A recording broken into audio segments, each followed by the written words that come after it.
In the gallant days when history hung on the flight of an arrow or the slash of a sword, when feudal barons ravaged the countryside to live in pomp and splendor. It is truly colorful, exciting, fascinating entertainment every minute of the way. Moonsea Adventures. Hello and welcome back to the Moonsea Adventures. It has been a minute.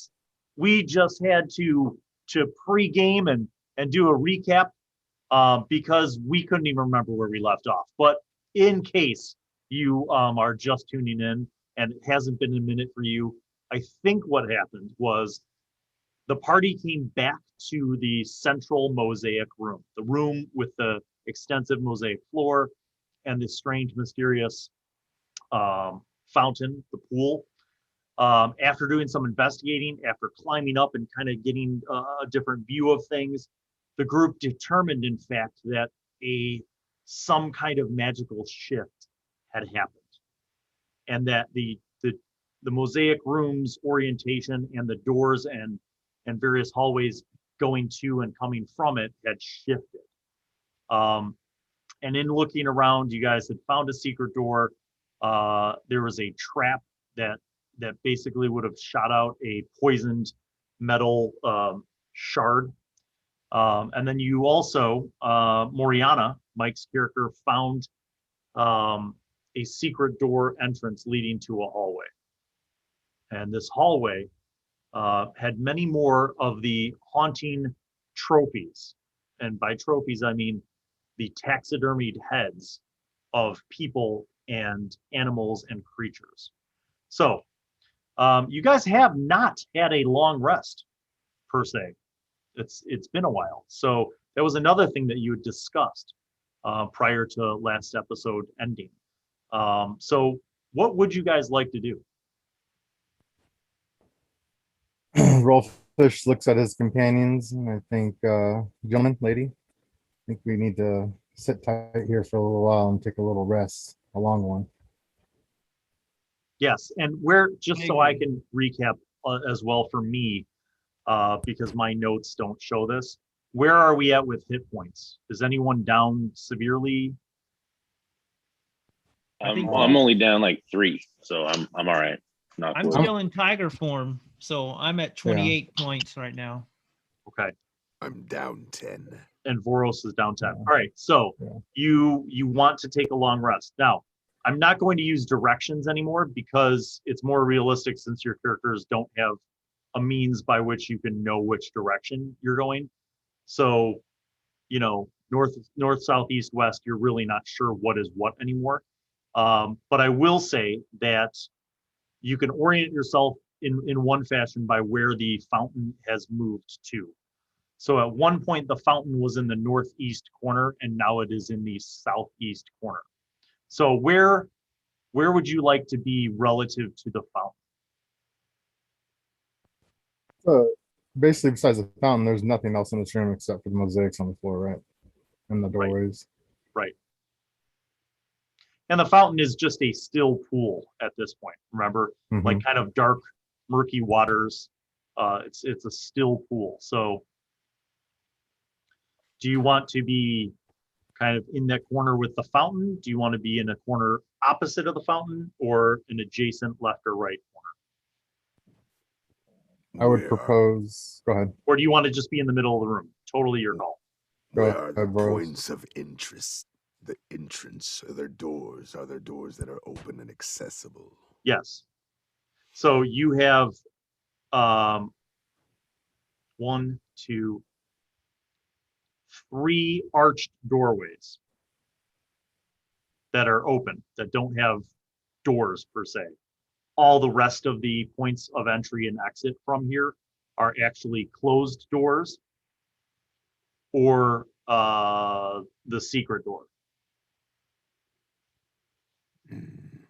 So you guys have 3 possible points of exit and entrance.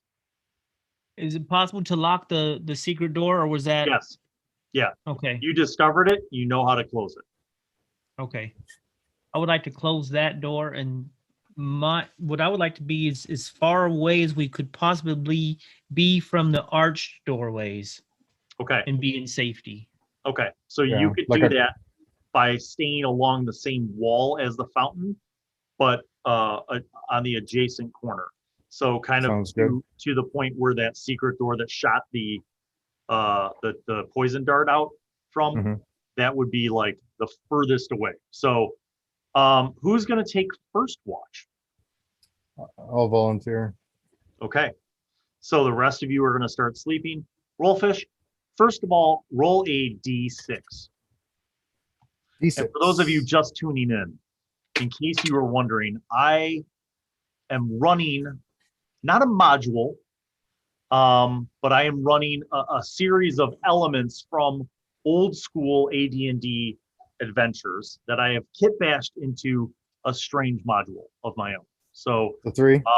there's a lot of old school influence on this. So you have rolled a 3. Yes. Wow. Okay.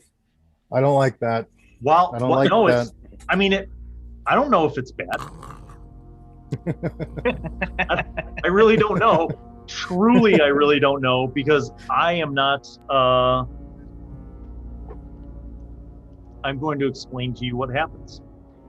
As you are, like, this is like an hour into your 3-hour stint, okay? Okay.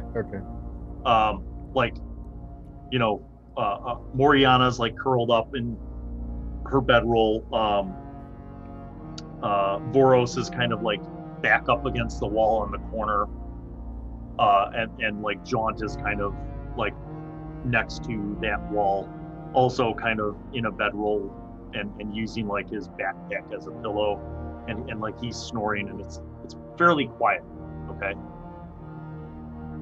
And just out of the blue, you see a beautiful woman dressed in like a noble gown. Like this is a like a beautiful green velvet gown with like gold lace trimming that comes up like around her neck and around her shoulders and the stitching around all of her clothing. Okay. She has like auburn hair that's got a little bit of a wave. It's not curly, but it's definitely got some body to it, and it's got like a wave, and like the sides are pulled back into like a kind of a cool like braid. And she's like fair skinned with like nice pointed features. Almost for a second you'd be like, damn, that's an elf. But she doesn't have pointed ears, but like the same kind of like pointed features that you would associate with an elf. Yes. She comes out of one of the 3 open entranceways, and like basically walks across the room. Now, bear in mind, there's no light sources in this room anymore, unless you Okay. wanted. So you're seeing this with your dark. Yes. She seems to be walking from one open entrance towards another, and like it's not like she's sneaking. She's just walking, but she walks with almost an uncanny level of silence. Jesus Christ.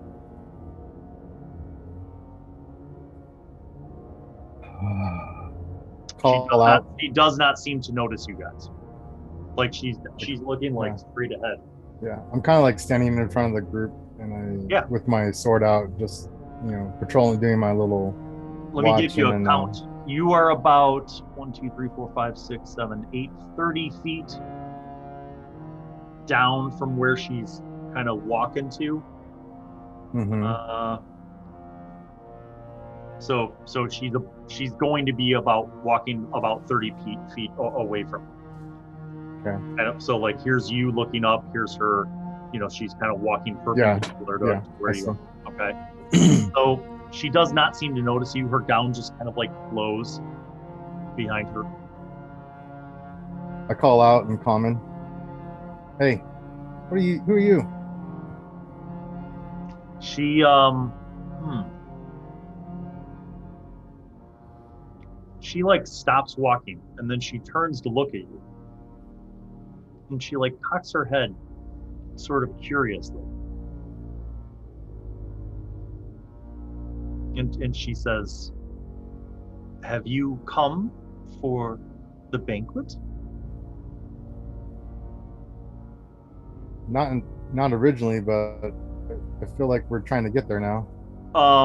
Let me just do this. Because the rest of the group is sleeping, I'm going to say that Moriana, you wake up when when Rolfish says like, "Hey, who are you?" You wake up. You have a crazy high passive perception. So you kind of like open an eye and you see Rolfish like looking out.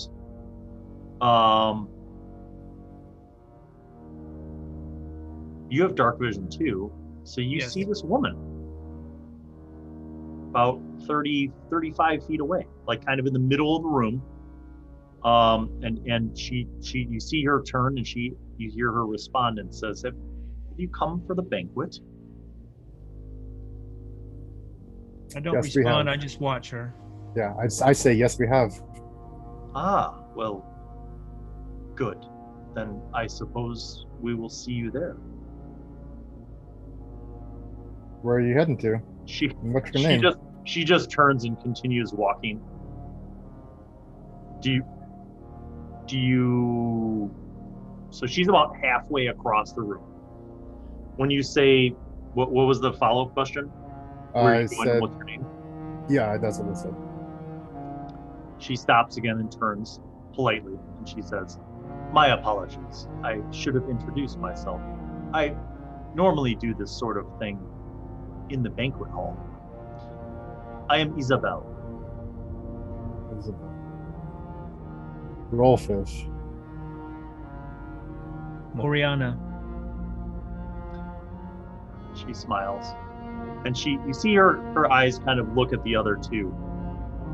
And she says, "Very well then."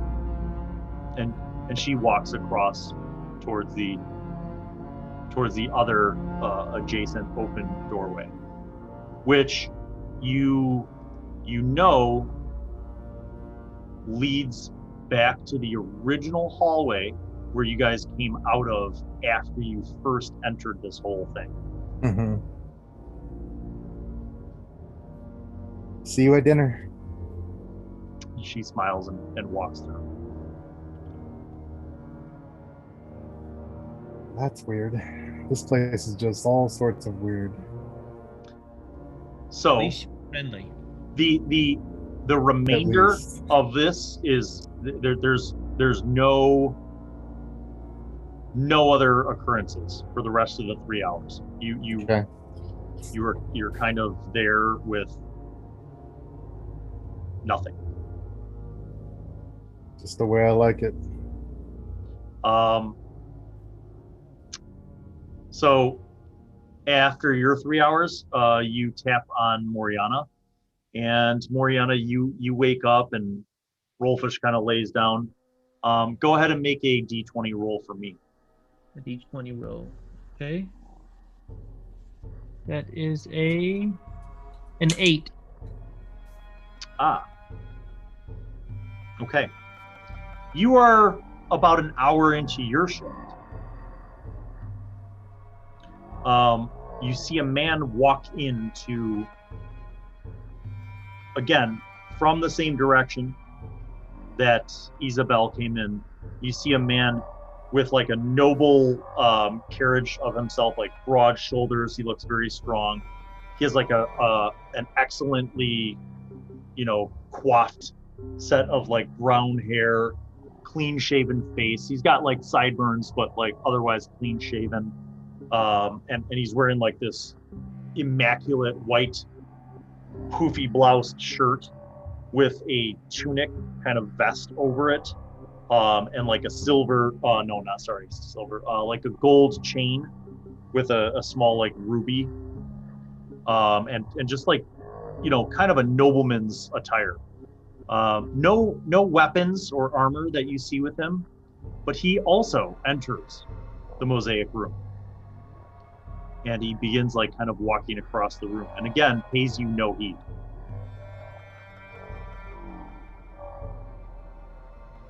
So I think I'm going to do the same thing that Rolfish did and just call out to him and say, "Good evening. Are you going to dinner?" He stops and looks over at you and he says, Is it evening?" I thought it was. Is it dinner time? You see, he seems a little bit concerned. You have a sense, based on your rather perceptive skill set, that he seems concerned about that last comment. And he says, I am not attending the banquet, but I am trying to find my way back to the bedrooms. By chance, do you know which hallway to take? No, I do not. I just know that maybe the door leading straight across could take you to dinner. He looks that way, and then you see he kind of like sniffs the air. He says, I think it's that way. And he nods, and he turns and walks kind of opposite now from you guys. So he kind of came in and has now made like a 90-degree turn to the right, and he walks through that open doorway. Okay. I let him go. Yeah, you see him. I mean, he kind of disappears off into the darkness. You think faintly that you hear a door like open and then like kind of creak open and then close. Not like slammed shut, but firmly closed. Nothing else happens for the rest of your watch. Who do you wake up next? Vörös or Jaunt? I think I'll wake up Vörös. Vörös, you are awoken by Moriana, who you wake up. Doesn't seem to anything going on, but Moriana wakes you up and lets you know that it's your turn. That rest has really helped you feel better so far. So she goes to sleep. You see, everybody else seems to be asleep, and about an hour into your watch, make a D20 roll for me. 19.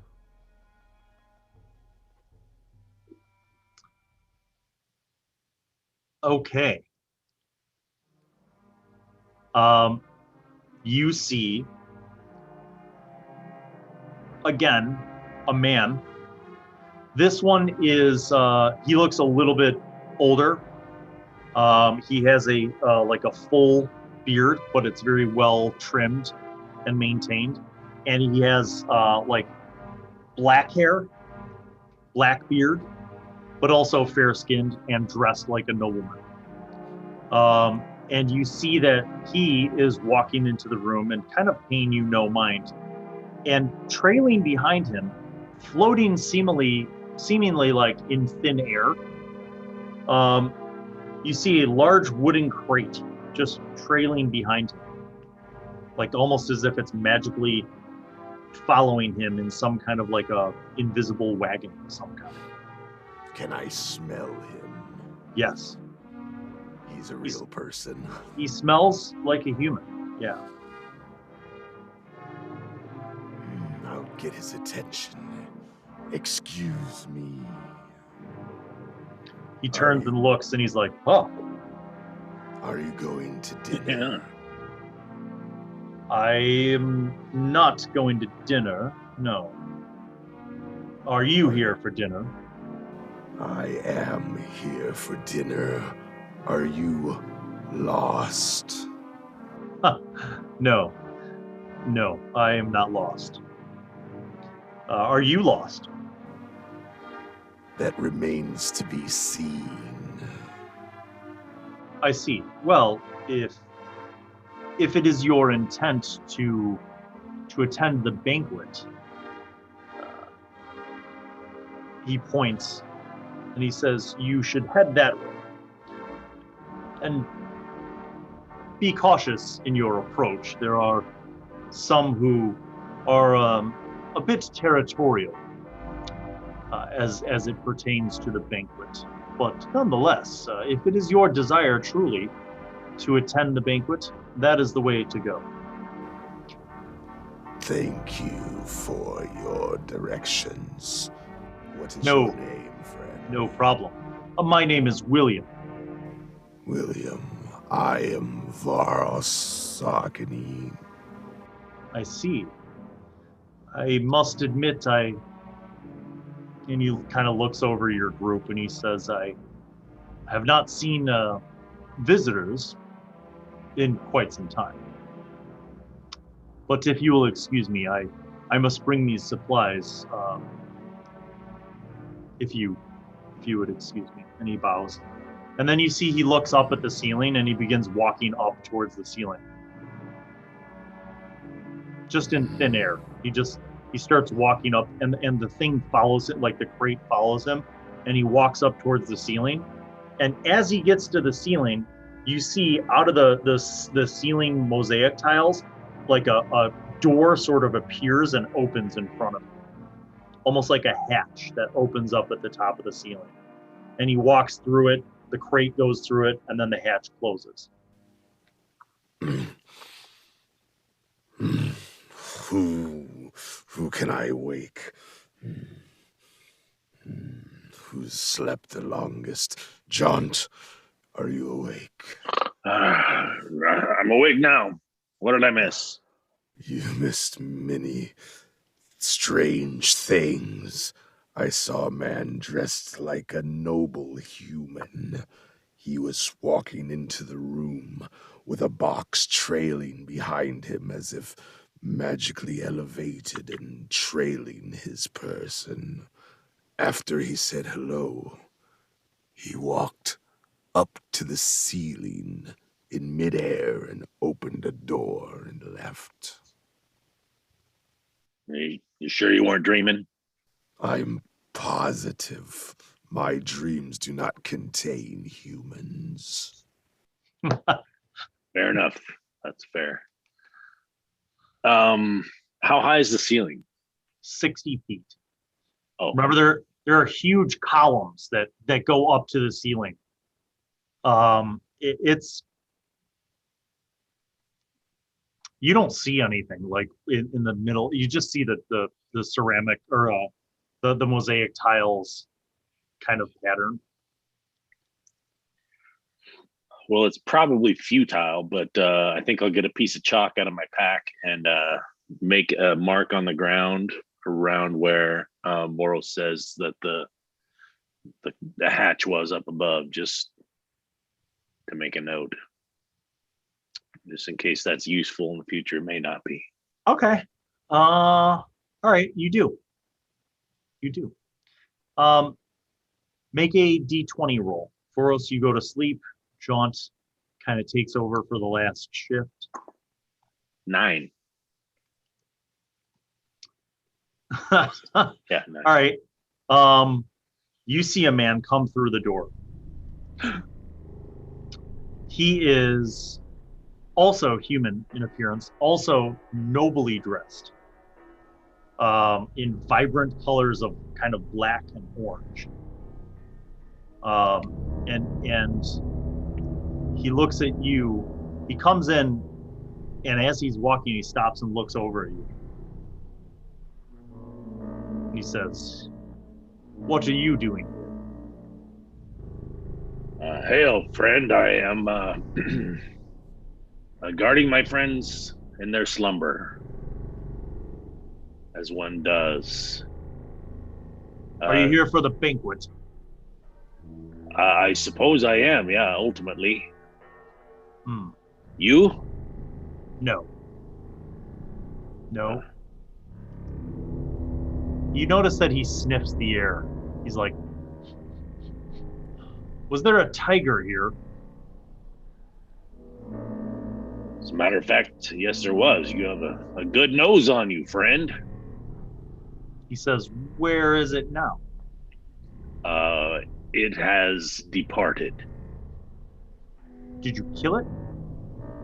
No, sir, no. I'm Jaunt, Pilgrim of Fharlanghn.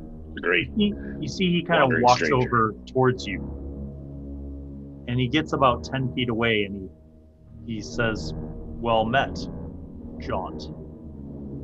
Pilgrim of Fharlanghn. Fharlanghn." Sure. You see, he kind of like looks at you and then he looks at your sleeping friends. And he says,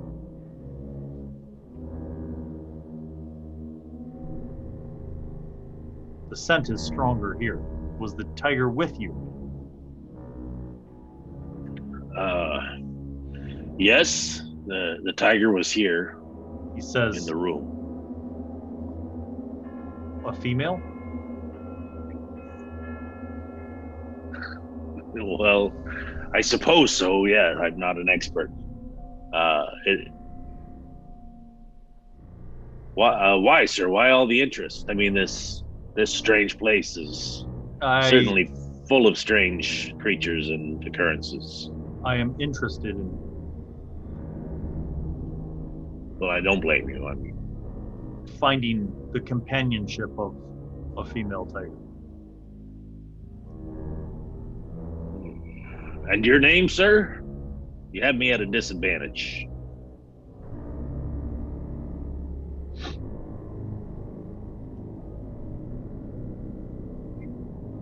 You may call me Rhett.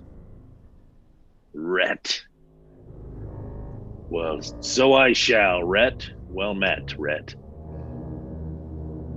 Can I offer you a drink? Well, I suppose there's no harm in that. Get out my bottle of booze and wipe off the mouth and take a little quick shot before I hand him the bottle. To your health, sir. He smells it and says, "And yours." He takes a swig. He says, "You and your friends, have you been here long?" Well, that depends. Not as long as some, apparently. We're new to this place. We've encountered a couple of denizens of this mysterious labyrinth who seem to have been here quite a bit longer. I came a long time ago. I've lost track of the years. And you're not headed to the banquet? No, I've been to the banquet. Oh. And how was it? Phew. Well,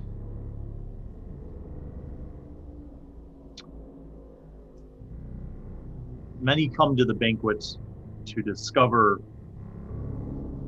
their potential, what they could become, to seek greatness or power or glory or wealth. Some would say that the banquet is a misnomer. Oh, Do you like to gamble, traveling? Do you and your friends like to take risks? Well, I can't speak for my friends, but I would guess so. The fact that we're all together is sort of a rolling the dice, leap of faith. Yes, there was a time where the allure of risk was great. For me, as the third son of a powerful baron, there was not much to learn. I knew that I would not inherit my father's lands, his title, his wealth. All of that would go to my oldest brother. In some ways, not having the burden of assuming the family's legacy is quite liberating. But I was young and foolish, and I sought adventure. I sought to make a name for myself. And I was not content to merely be the third son of a baron.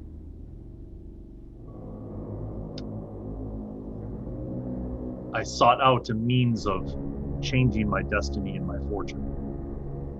And that is what led me to discover the banquet.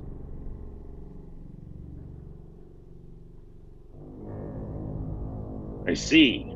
To some, certainly my outcome from the banquet would be considered success.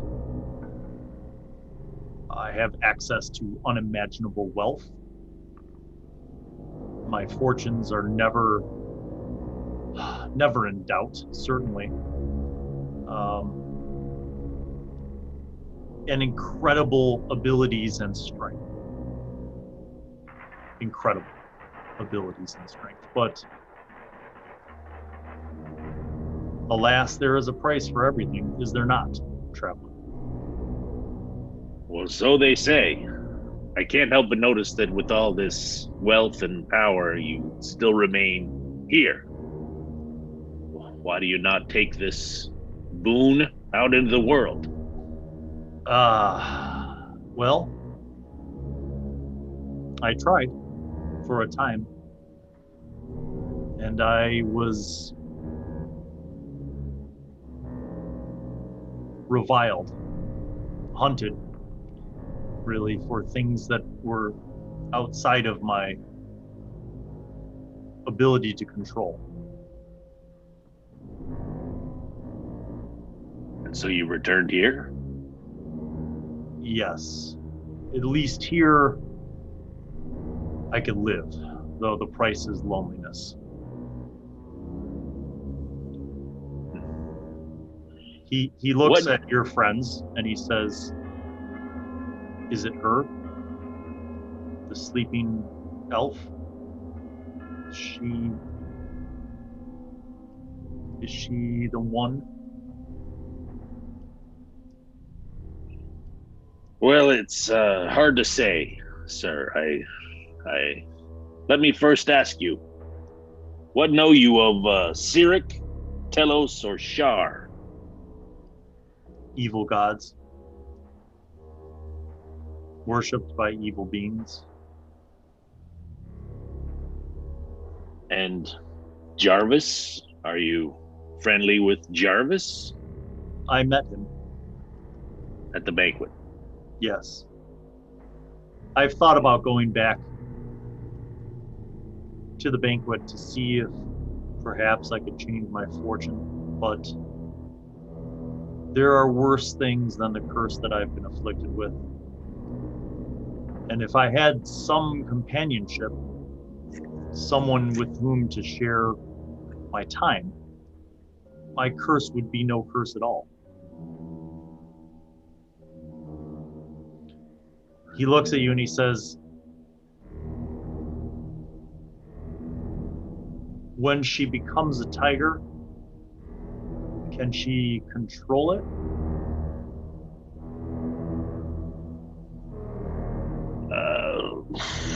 All right. Yes, she can.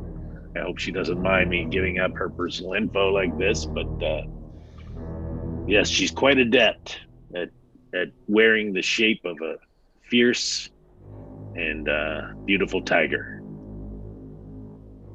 You see he's like just drawn to learn, like just looking, and he says, "Perhaps I will see you all then after the banquet." I hope so, Rhett.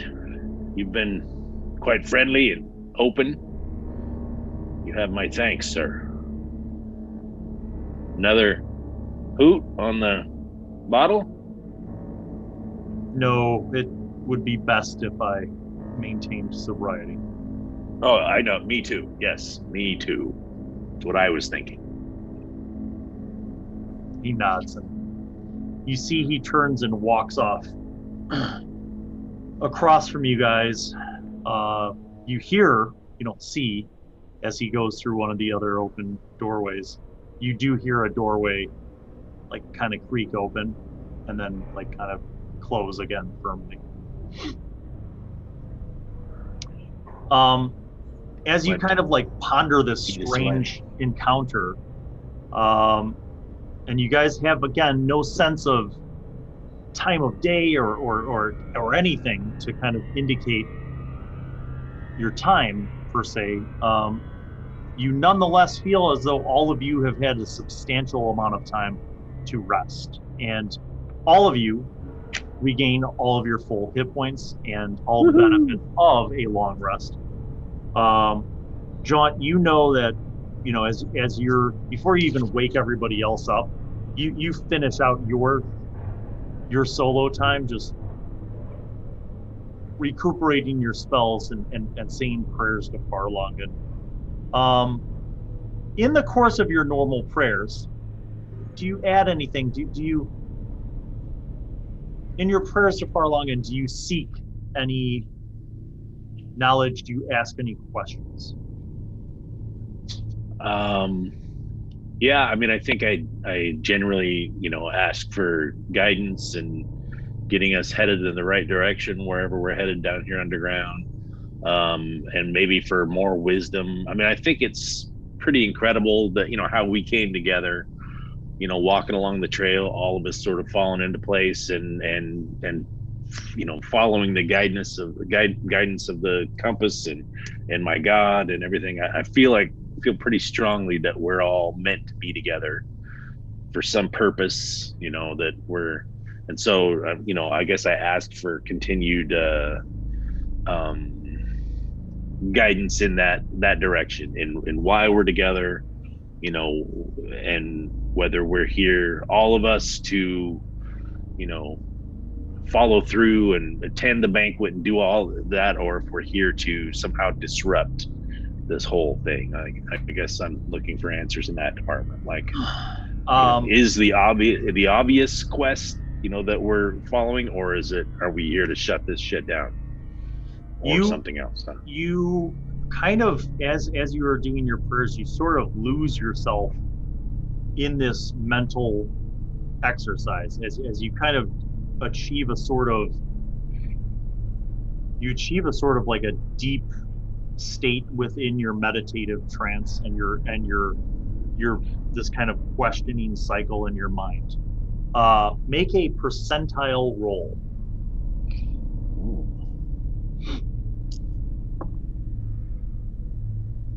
Oh, three. Okay. As you are in this state, something extremely rare happens.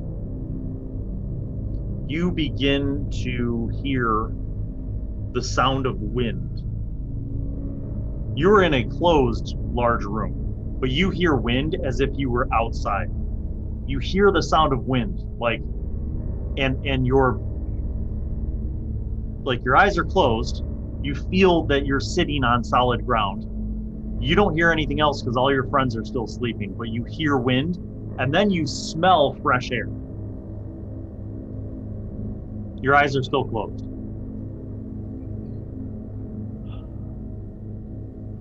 And then you smell bread. Like fresh, if somebody just took a fresh baked loaf of bread out of a fire and brought it in front of you, you smell that.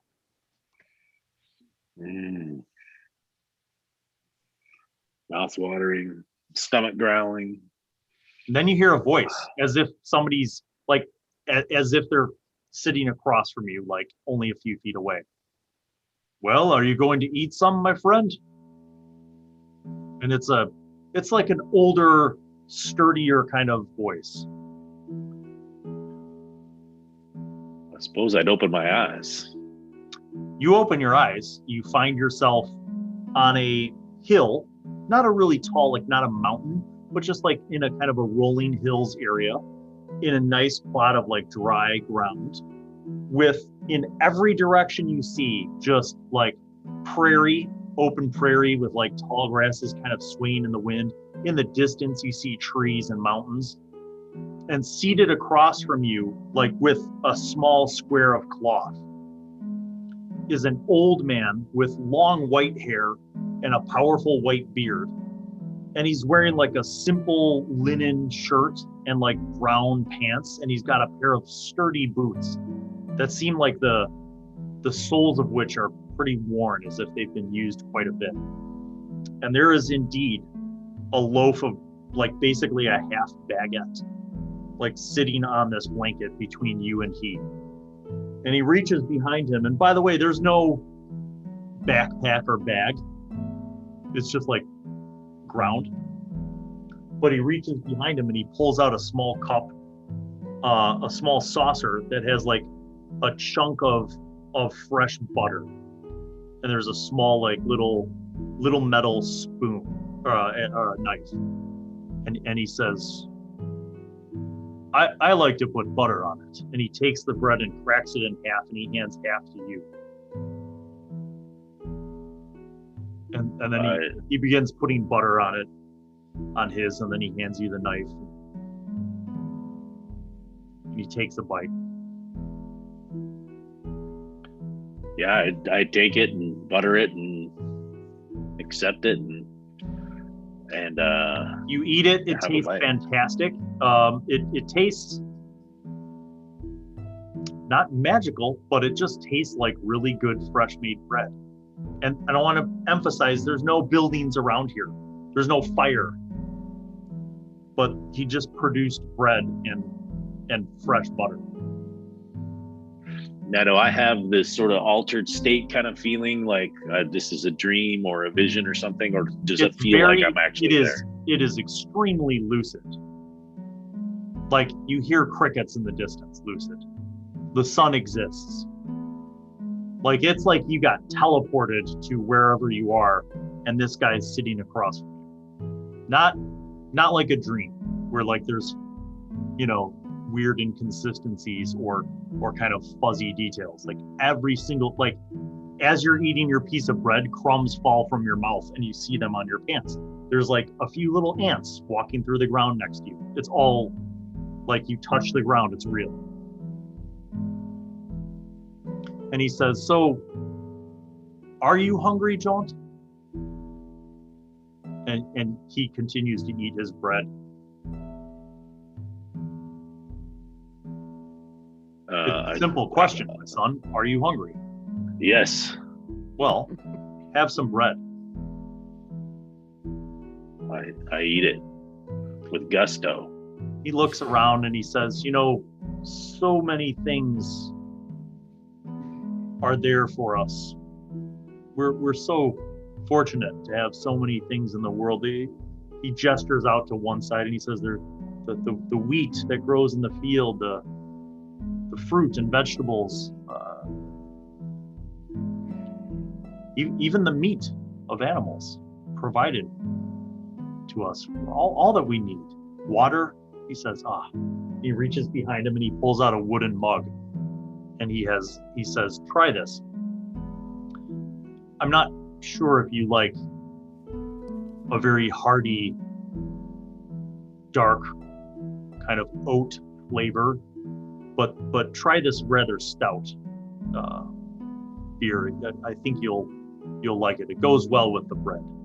And he don't mind if I do. He pulls a mug out for himself and he clinks the wooden mug with you and he drinks some and there's like a foam on his mustache and he's just like, that bitter bite just pairs so well with the fresh butter on the bread, and he wipes the foam from his mustache and kind of wipes it on his pants. And he says, "Jaunt, if a man is hungry, truly hungry, he will eat anything. Isn't it fair to say? A starving man would eat anything, yes?" Yes, verily. But perhaps a person who is not starving could exist with simple food, yes? Yes. That is true. What really makes us happy? Do we need to have an entire feast when a simple, humble meal would make us happy? When you're traveling down the open roads and all of you had is dried food, and you come across a farm of a simple peasant folk, and they offer you a modest stew, is not that modest stew just as satisfying as a great feast provided by a king? If not more so. He smiles. He says, "May the road treat you well, Jaunt. May the road treat you well. Trust to it." And you. Thank you. And he says, "Well, time for you to go back now." He goes, and he blows at you. And in that moment that he blows at you, your eyes kind of instinctively close, and when they open again, you're in the mosaic room. Now, the odd thing is that you're in the mosaic room, and in your left hand is half of a loaf of bread that's still warm, and in your right hand is a wooden mug with a very brown, oaty sort of ale. Well, I'd probably start crying, just weeping because I think he would hesitate to articulate it, but I think he thinks he just had a visit with his god. So, I think he's just.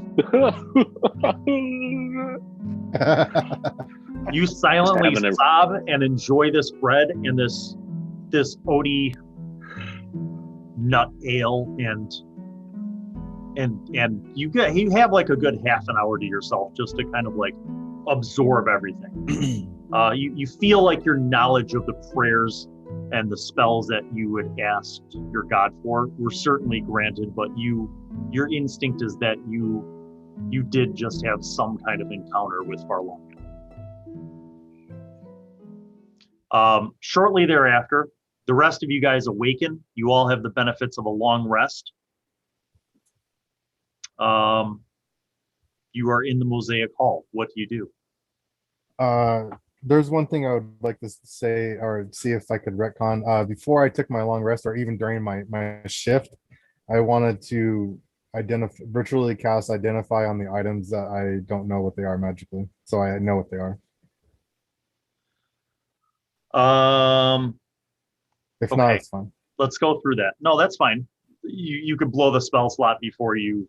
If you had it before, there's no slot. You're gonna ritual it. All right. So what items are you focusing your attention on? That amulet that we got in the first encounter with the undead in the castle. That the scrolls. I have it all listed. That was? Did I tell you? I know what everything is. Yeah, you told me. I just don't know in character. Read through what it actually is, and then I will tell you if your character knows. It's an amulet of control undead. So that's a yes. And then the other scrolls, there was Animate Dead, Arcane Mark. Yep.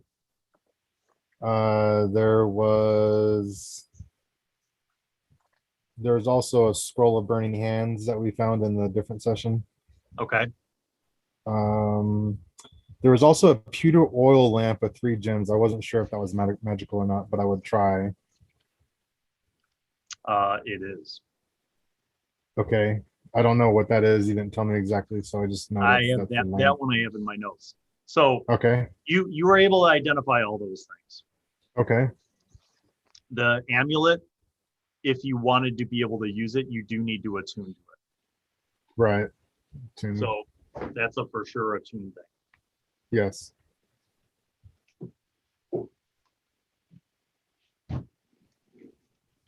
The oil lamp appears to be magical. It appears to be enchanted. And if you wanted to use that, you could attune to it as well. Or someone else could. Do I get the details of what it is from the identify spell? It reveals the location of anyone or anything that you seek. Or anything. Oh, shit. anyone, anything, or anywhere that you see. Okay, let me put that anywhere.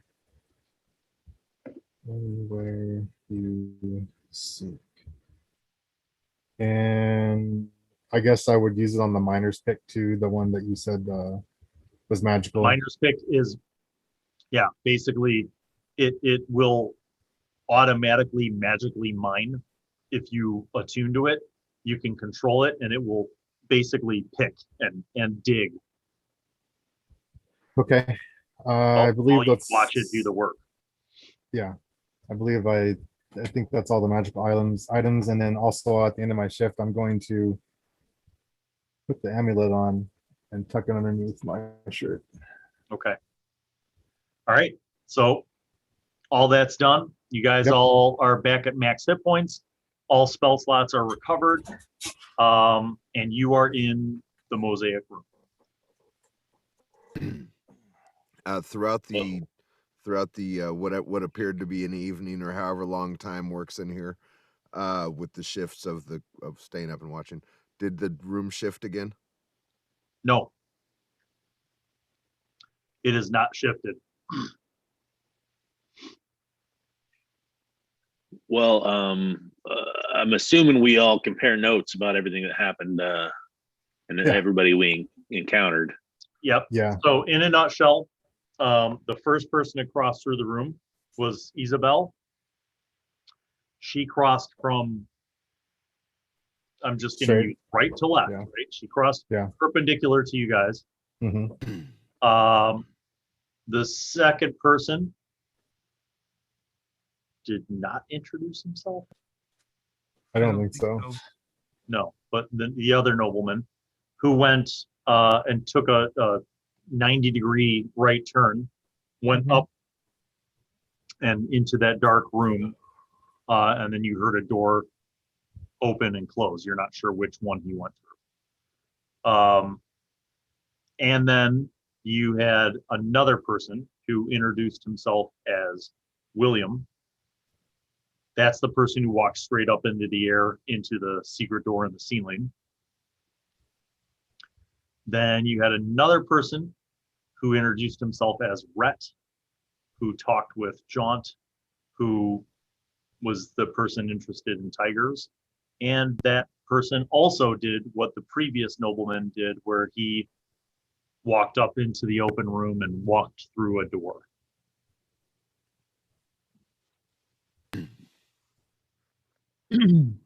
Okay, I think that we should go across where the lady went. Okay. But I'm just saying that out to my. That hallway does not seem to have changed. You can walk down that short hallway and it takes a jog to the left, and then it's at the closed door that would go back into the dining room that you guys originally entered this whole thing through, where you saw Jarvis. But that door won't open. Meta question. Yeah. Jaunt, did you tell us the story about your communion with your god?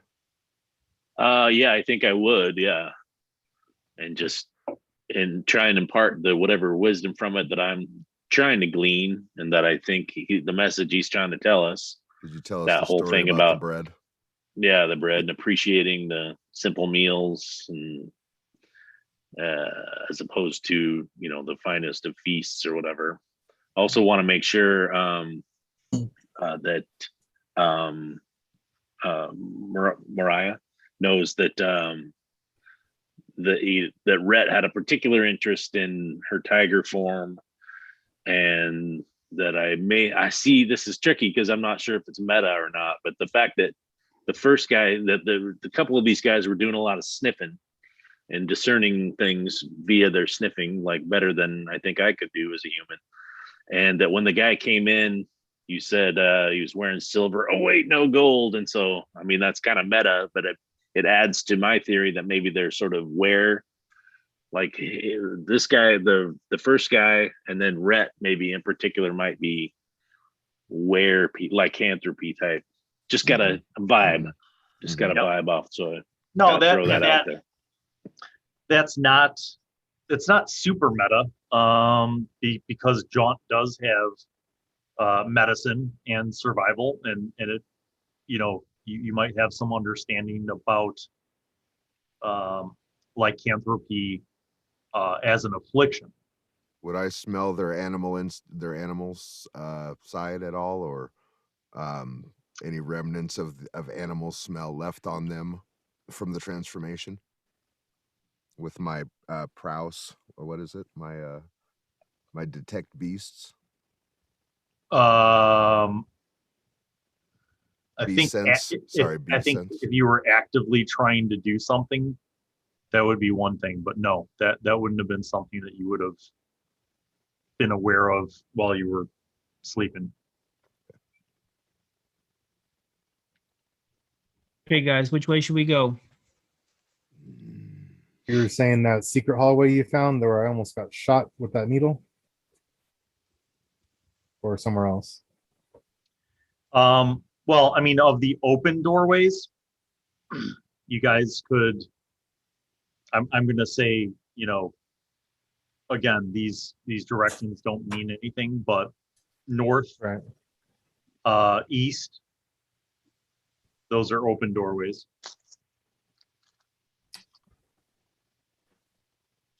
Well, my companions, do you want to go through the secret doorway or through one of the others? I'm up for anything, really. I'm feeling great. Me too. 2, Yeah. 3, 4. Pumped. Secret Good door? Love day. your attitude. Or do you want to Love go your through- attitude. Let's Secret just door check. if no one's Let's check the gonna. secret door. Okay, Yeah, let's do Secret that. door. See what's in there. you open up the secret door. It's a familiar room. As you look in, you can see a long workbench kind of table. And then there's a door immediately to the right. Is this the same kind of room where we got attacked by that table? Looks like it. Yeah, mimic. I whip a dagger out and I throw it at the table. Okay. It sticks in to the table. Just making sure. This place isn't all that fun sometimes, and I retrieve my dagger. The door immediately to the right looks like it is closed, but not like locked or anything. Locked. It looks closed. Okay. And then across the room from the workbench is another door. And these So doors this- were there before? Yep. Same doors, same. Okay.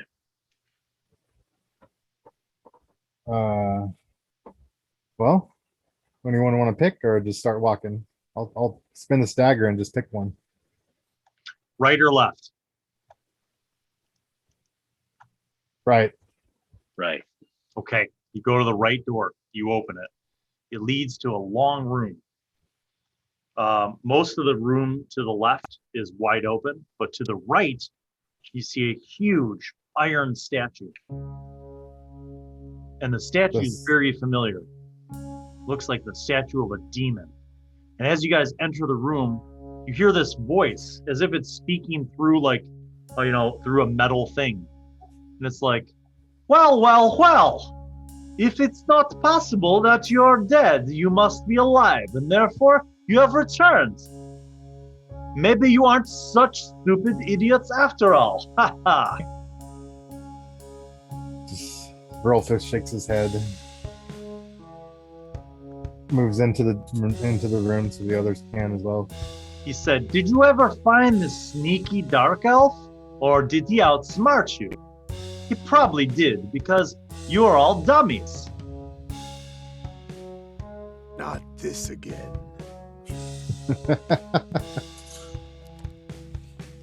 Where are you going today? Maybe going to fight a dragon? Are there dragons down here? Yes, across the way in the labyrinth. Didn't you see the dangerous writings on the wall, the warnings? Or maybe you Saw haven't one. found that part yet. I saw one, some stairs leading down, and it had a warning scrawled on it. Yes, very dangerous things that lead downstairs. You would probably die quickly. Maybe you should go down there and put yourselves out of misery. Got some things I'd rather do than that. Oh yeah? What? What do you want to do, dummy? Want to go to dinner. Oh. Oh, you want to go to the banquet. Very interesting. What kind of appetite do you have? Maybe you're really hungry, huh?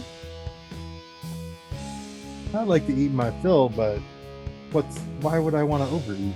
That just hurts.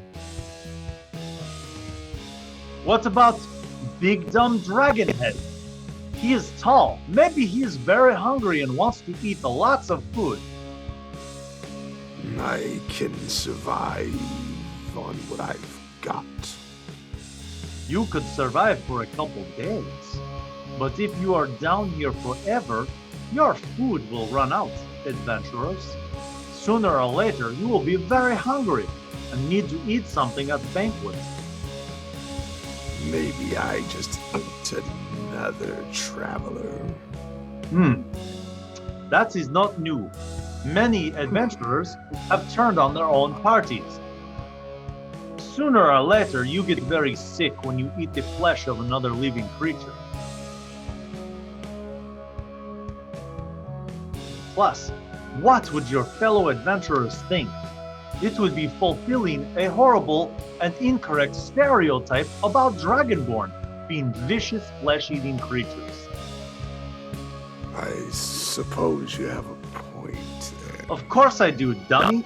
I am trapped in demon statue. All I have to do all day is think of witty things. How can we release you? I wish you could figure out a way. Maybe there is something that you could eat at the banquet that will give you knowledge for how to release it. Could I rack my brain about souls or entities and how to release them, since I have expertise in such things? I will let you make an Arcana check. Okay. Oh, that is almost perfect. I rolled a natural 19 with a +4 in expertise for a 23. Yeah. So you don't know this level of magic, but you feel like there are very high levels of clerical magic that will release a soul that's been imprisoned. You don't think that your friend Jaunt has that level, but you feel like you recall that there are means by which an imprisoned soul can be released. Well, my aggravating friend, while I don't personally know a way to get you out, I do know from my travels and interactions with other people, if we run into a powerful cleric, they could release you. Well, if you find a nice cleric who is willing to do this for me, it would be fantastic. And then I would promise not to make any more fun of you for being dum-dums. Well, I'm willing, but I'm just not able. This sentiment is so nice that I will give you a hint. You want to go to banquets? Yes. We think so. If you face away from me, you go left, and then left, and then left, and then right, and then left. Left, left, left, right, left. Got it, dum-dums? Right, left. Got it. Left, left, left, right, left. Left, left, left, right, left. Yes. If you follow these simple directions, you will not fail. You will arrive at doorway and be in line for banquet. And who knows, maybe if you're lucky, you will be at banquet and you will have fantastic feast and find your way to great glory and riches and power and to get out of here. Or if you're unlucky, maybe you die. Who knows? Life is very risky. What for those that seek not glory and power, riches? Maybe you just get a nice belly full of food. Who knows? You treasure enough in a place like this. Say hi to that smarmy shithead Jarvis when you see him. Oh, I will. And if you ever find Cleric to release me, I will kill him for you. Duly noted, Jarvis? and I will keep Cleric. I will keep an active eye out. Thank you. Remember, left, left, right, left, left. What? No, That's no, not no, what no. you said. That's not what you Left, said. left, left, right, left. Right, left. Yes, that's correct. Left, left, left, right, left. Are you certain? I'm very certain.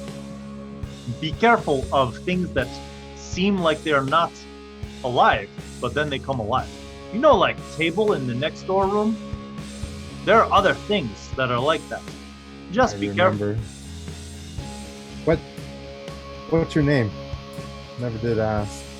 I can't tell you. It's part of my condition of the curse. If I tell you, it would tell you other things about the labyrinth, which is not good. Very well. Are you familiar with the other gods, the Dark Lords that reign over this place? Oh, they don't reign over this place. Their minions like to use it, though.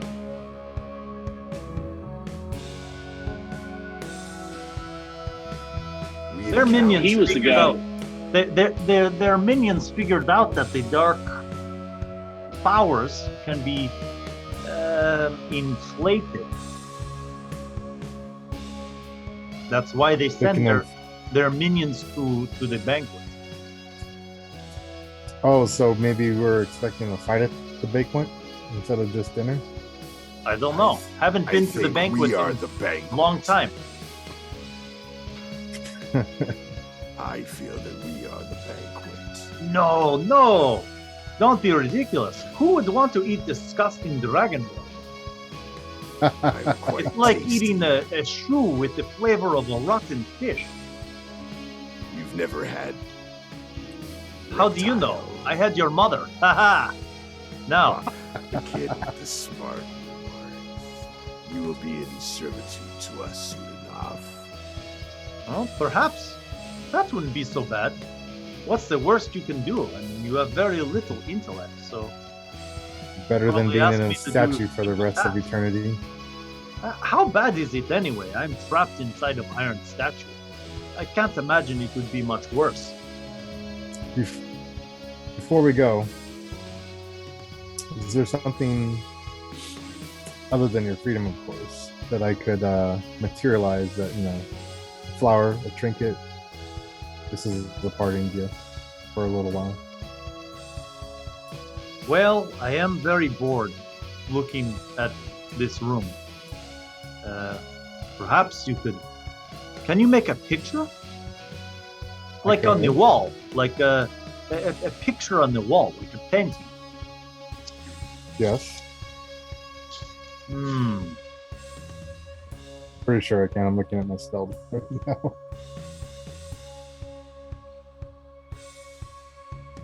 I could make a symbol or a mark, or I could make you a little trinket or illusionary image that would last for a little bit, not long.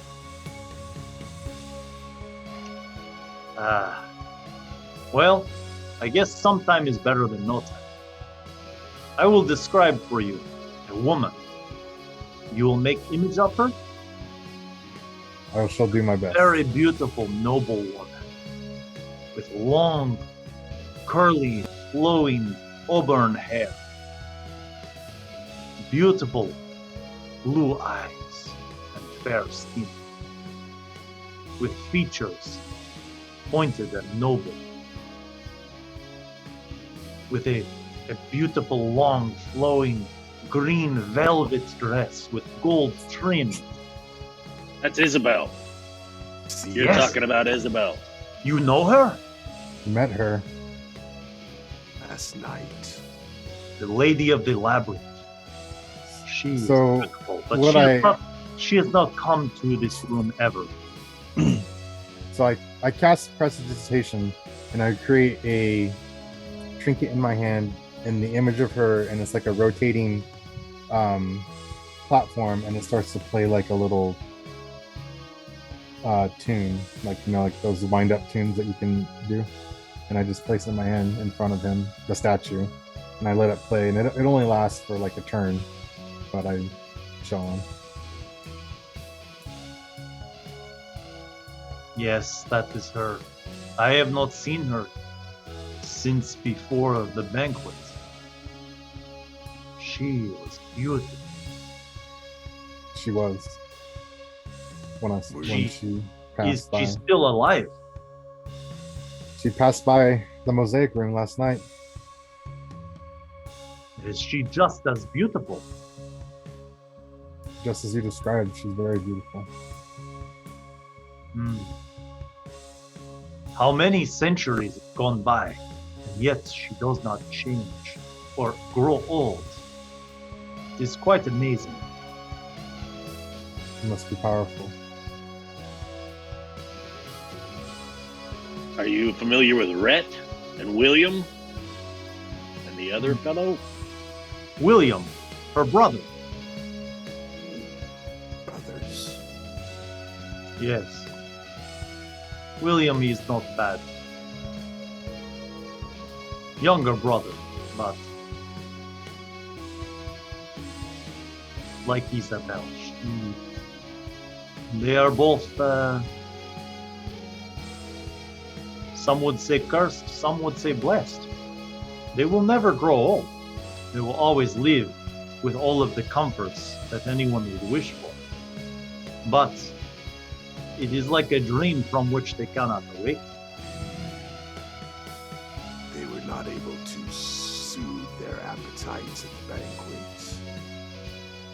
Oh, it was not them who served the banquet. It was Stephen, their older brother.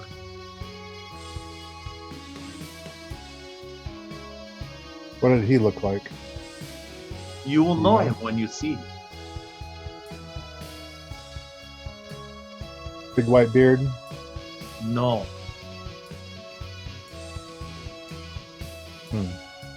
I forgot the description of the second guy, the first guy, but the second person to come in. What did he look like? He was a noble, Yep. I think they all were kind of dressed that way. wearing gold. Yep. That maybe that was Stephen.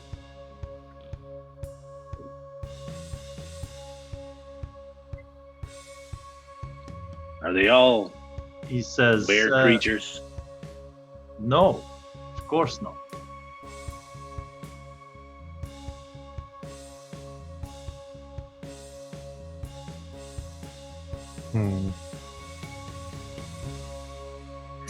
Did the curse begin at the banquet? I am not really sure. The curse has been beyond time, perhaps. I do not know how long. It's hard to say.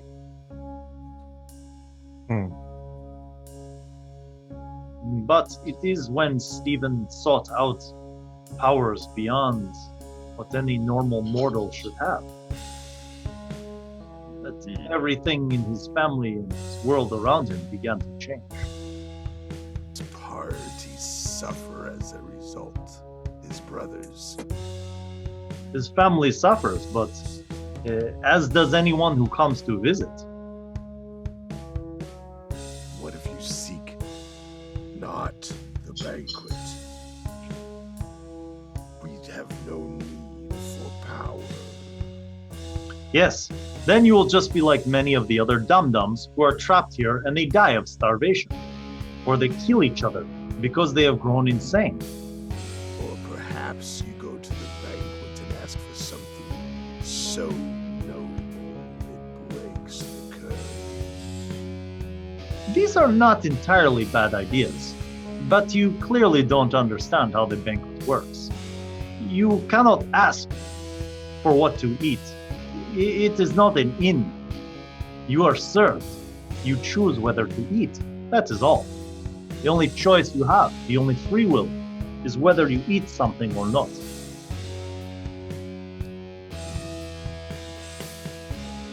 If you are lucky, you leave the banquet and you get what you want. So, Dragon, what is it that you want? Family. Ah, oh, maybe. Your family, are they still living?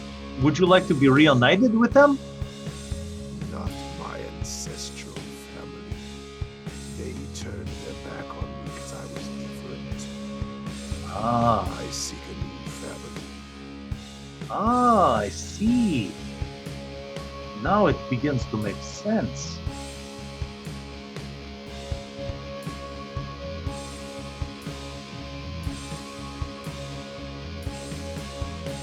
Very well.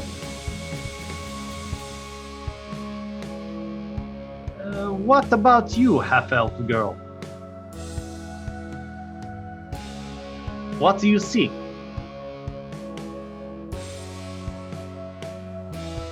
I seek nothing that I do not need to sustain my life or sustain my friendships. with Then my why did you come here? companion. What is it that brought you here?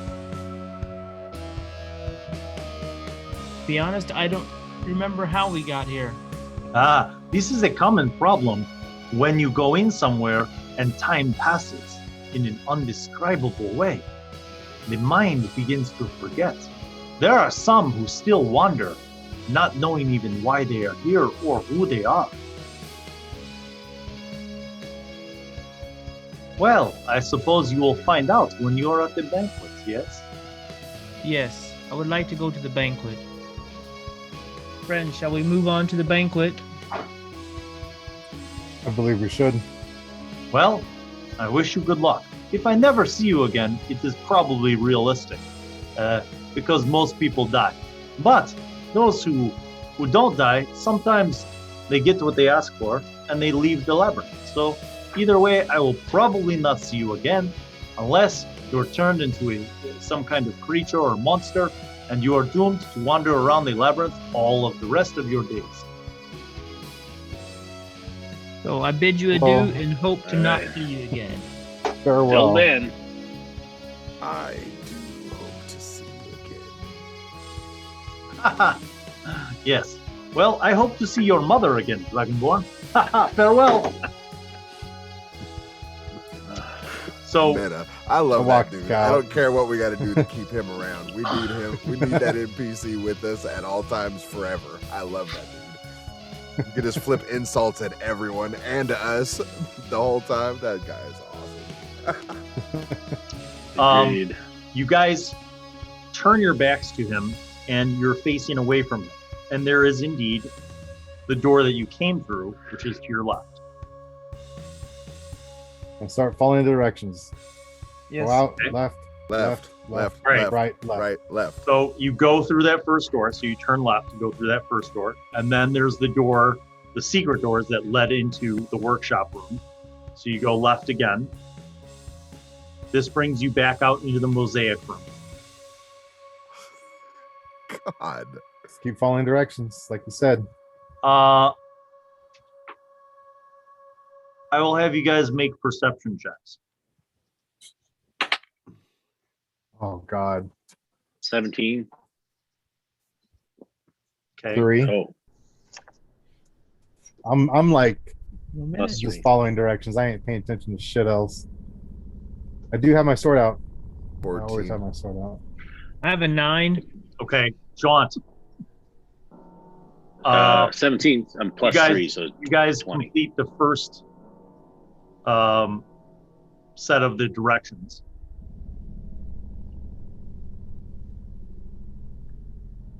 And you, as you guys are like walking out, and you're like, yeah, let's go to that open doorway to the left.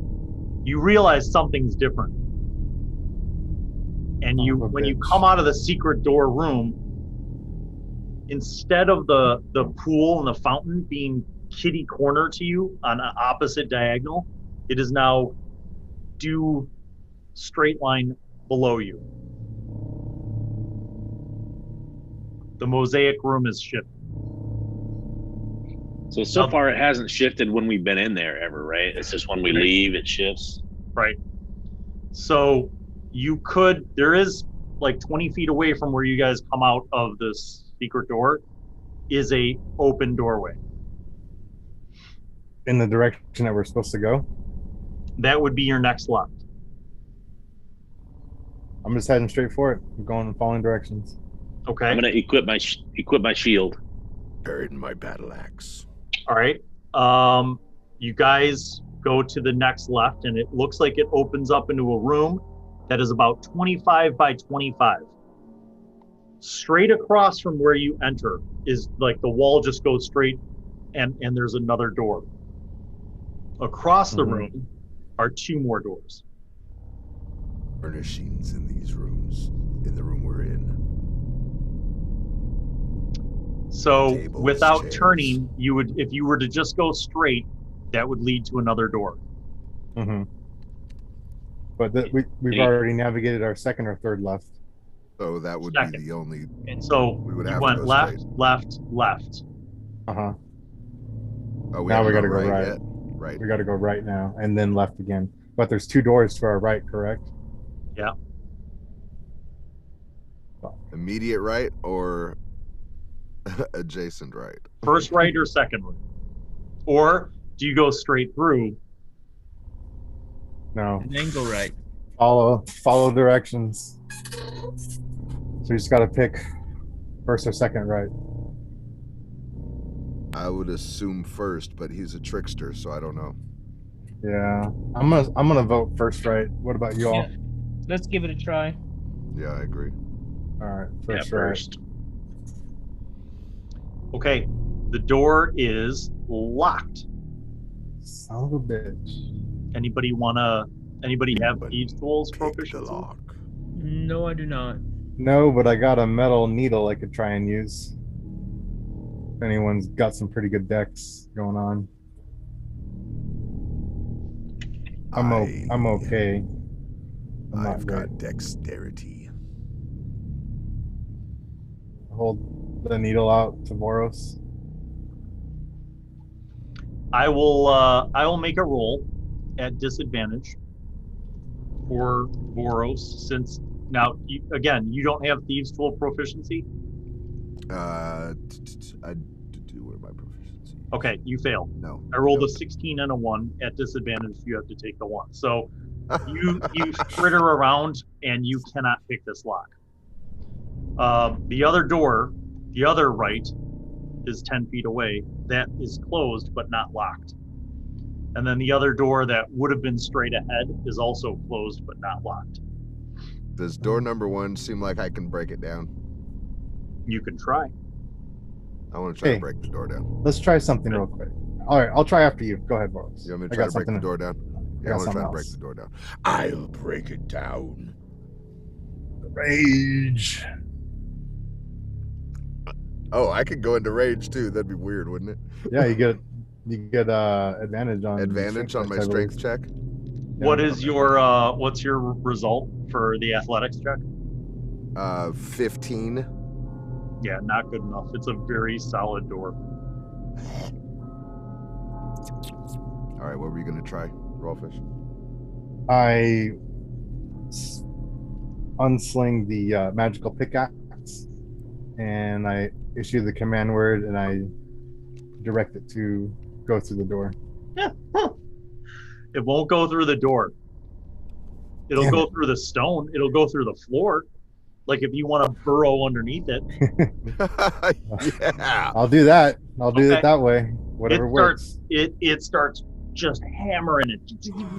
And it like within a minute it's dug a pit. And then you can turn it if you want. Yeah, And to direct go it under the door. forward. So Yeah, to go under the basically door. about 3 minutes later, it digs out a tunnel that goes underneath the door. Sweet. I love this pickaxe. Yeah, that's a I great put it item. back. Okay, so it's you guys do that. Who's going down and under and around I'll go first. I'll go first because I. Okay, make a stealth check. Okay. Let me see if I'm at disadvantage. I'm not. I might be. Okay, I'm not at disadvantage. Okay. That's not bad. 15. Okay. You crawl out, and again, it's dark, so you're just relying on your dark vision.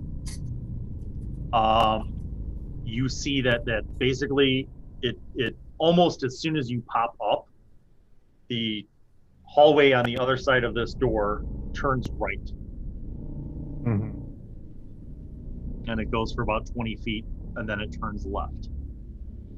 So are you waiting for everybody else to come through, or are you kind of advanced scouting? Well, I kind of go back and I relay what I just saw and say it goes immediately right and then left. But I recall we don't need to go right again, or are we just going right and following and then go left? Is that what we're... I'm not sure if that's the correct path. So how's it look through the other... you guys this. What are your thoughts? How's it look through the other door? Does it go... I can go check the other door if you want me to. It wasn't locked. Be careful. Yeah, be careful though. Vörös, would you like to come with me to check the other door? I'll accompany you, Moriana. One to the right. I'm just standing in the pit. You go to the second door to the right. You open it up. It's not locked. It makes a familiar sound when it squeaks open, like a sound that you've heard. And it goes about 20 feet forward, and then it kind of hits a T intersection. It goes left or right. Do you go? I relay that information to the party. Do you go to the T intersection? No, I just relay that to them, and then we can decide which we want to do. All right, Jaunt, what do you want to do? I think I'm hovering over near the pit there. I think that's the way we should go. All right. Let's do it. Okay, I follow. Rolfish, you're going first? Yes. Give me the marching order. So Rolfish, then who's second? Because this is like a narrow 5-foot hallway, so it's a single file. Yeah. Oh, I'll go second. Third? I'll go third. And so Vörös is last. Okay. So Rolfish, you're up front. You do have dark vision. Okay. Mm-hmm. Yes. So everybody comes through the pit. The hallway goes down to the right for about 20 feet, and then it turns left. I'm following the route. So you go right, and then you go left, and you see, well, before you even go down that next chunk of the hallway, that goes 20 feet, and then that turns left again. So we've already gone all the directions, right, left, right, left. And now we got another left? Well, do you go down to the hallway to see where that goes? Because you can see this within 20 it out. feet. Yeah. Yeah, check it out. Okay. Make a perception check.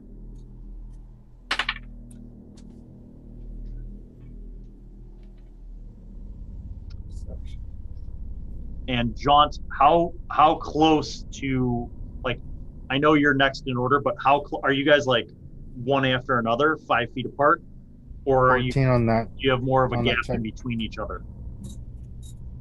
14 on that check. I think I'd be about 5 feet apart, probably. Okay, you make. But I don't know, like, but I don't. Are we in the dark?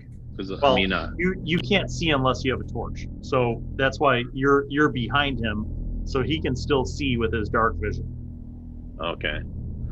Then I'll cast light on my staff. Okay. And go ahead and make a perception check. 7. Okay. You guys are like I said, you're now looking at a 20-foot span that then turns left, and you guys start walking. Both of you make dexterity saving throws. That's a 1. Oh God. That's Save actually is 14. Where is it? It's a fuck. That's Yes. awesome. And ouch happens. Okay, so 2 things happen. Okay. Number 1, as you guys are walking, something on the floor shifts. Like it's almost like a loose tile of the floor, and you guys are shot by a series of darts that affect the first 2 people. So basically, the 2 of you guys are going to take damage. Mm-hmm. But then, Mike, you're up next, so you're going to have to make a perception check. So, Okay. So first of all, Rolfish, you are going to take 12 damage. And Jaunt, you're going to take 13 damage. Oof. And that's because you guys had the failed saving throw. And both of you have to make con saves. Saw that coming too.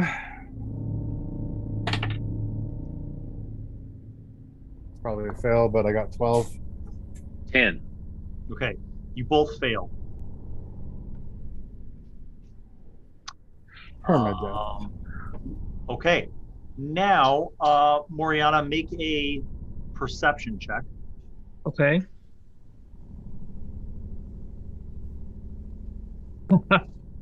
That's a 13. No. So the sound of your friends getting hit by darts and being like, like it right, it kind of distracts you. So you see that they just triggered this traps, and these darts shot out from both sides of the walls, and just they're like and they're and that's kind of all that you're perceiving. Okay. Vörös, you behind you hear the I was gonna say you hear the door slam, but you don't, because you guys dug a tunnel underneath the door, so nothing happens. I guess you hear like a click, but that's it. So what do you guys do? You're kind of jammed in this middle spot in the hallway. 10 feet away is where or at the end of this 20-foot hallway, basically, is where the hall turns to the left. Oh God damn it! Oh, that didn't feel good. Do you guys stay in the same place? Oh no, I'm moving forward. Okay, you move forward. You get to a point where you can see there's a long, single file, 60-foot hallway.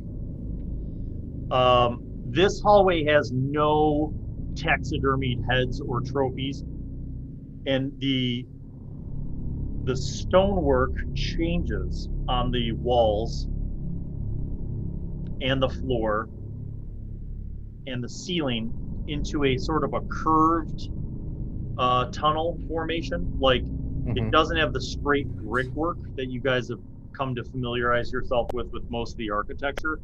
This almost looks like a vaulted kind of curved ceiling, and the walls themselves are kind of curved. Yeah. And the floor is even curved, like you almost step down into it. And it seems to go the length of this 1, 2, 3, 4, 5, 6, 7, 8, 9, 10, 50-foot hallway. At the end of your 60-foot dark vision, though, because you could see all the way to the end of the hallway, it turns left. I look behind me at Jaunt. You all right, bud? Yeah. No, I'm taking the darts out. Maybe we went the wrong way. Should we go back?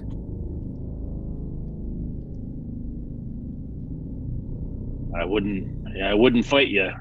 I'd go back. Moriana, you make another perception check, and also Vörös, make a perception check. 16. I also have a 16. You guys hear click again behind you. Click. like something behind you and maybe either above you or in the walls, but you hear like a distinct like metallic like clink, like a click. Like a gear shifting into place? Yes. I wouldn't probably know that, but... Rolfish, you and Jaunt you have not proceeded down this long 50-foot hallway yet. No. Right. I think we should head back, but first, cast Healing Word on myself and my friend Jaunt. Okay, go ahead, roll. Moriana, you get 5, Jaunt, Thanks. and I get 3. Jaunt, what do you do in addition to this during this round? Well, I think I can cast Healing Word as well. Sure. If that'll bring us up to Well, you full, can. so. You're right next to each other, so you can cast Cure Wounds if you wanted to have a larger. Be better worth of your first level slot. Vörös, anything? 1d8 plus 3. Yep. I advise of the clicking noise that I've heard twice now.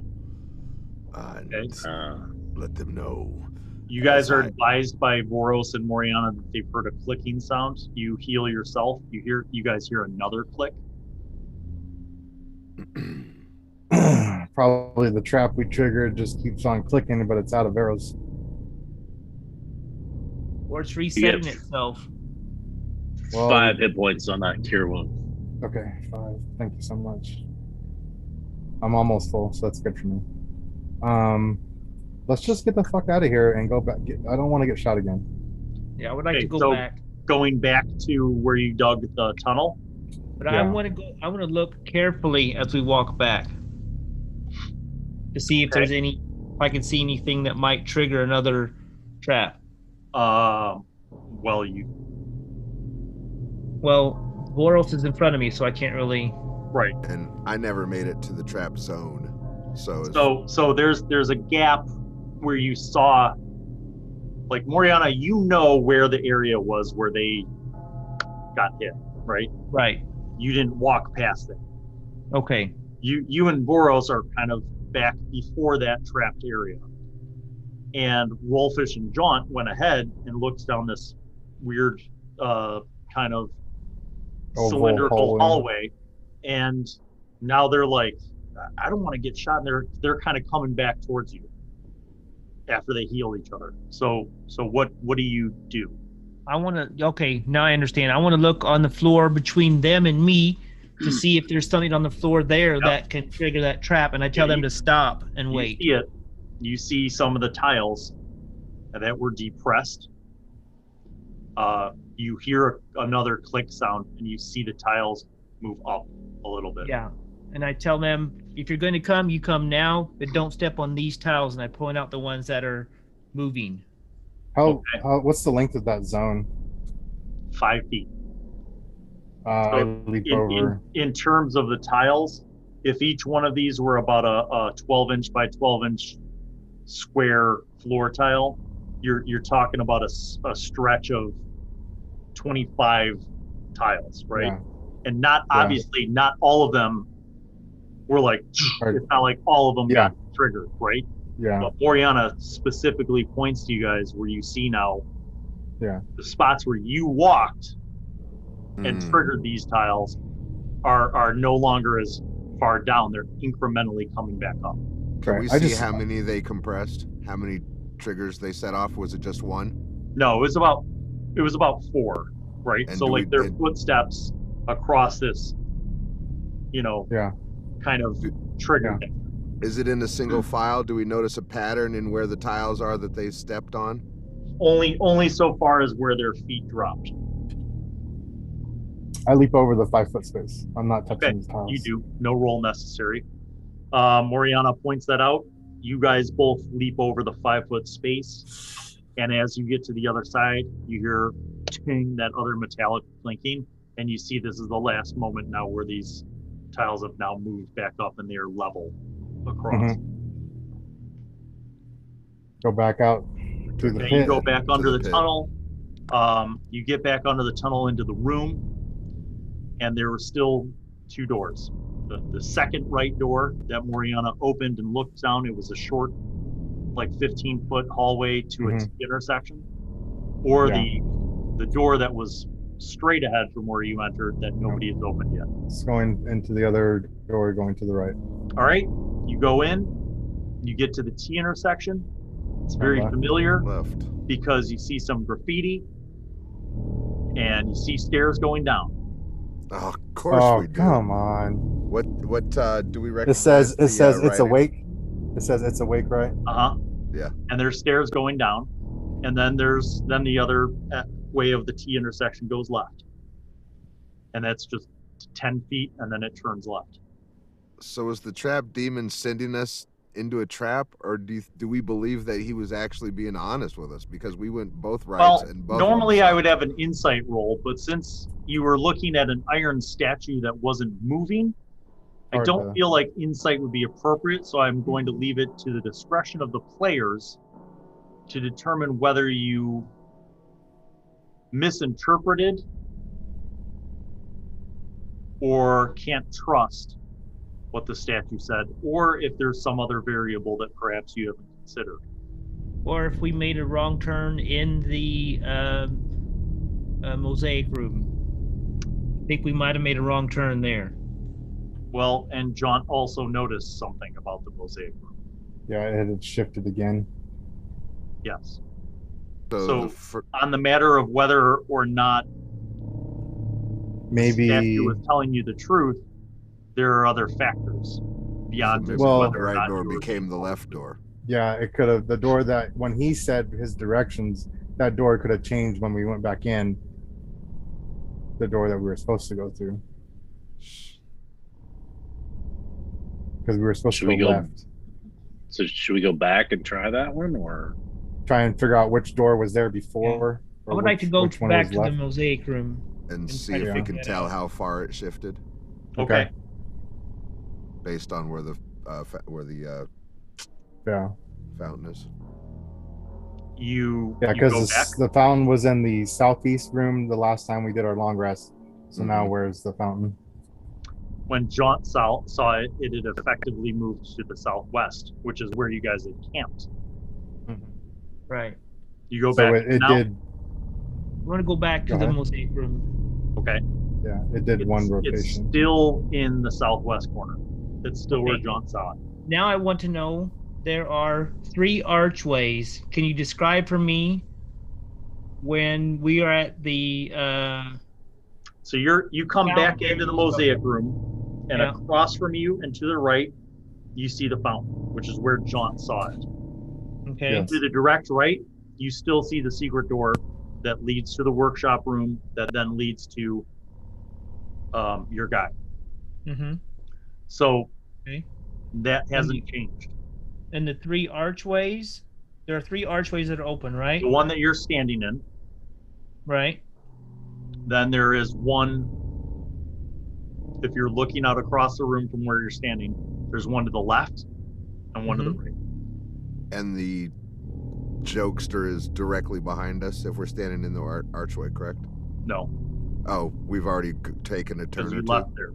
But the secret door that leads to where he is to your right. Is still where it was supposed to be.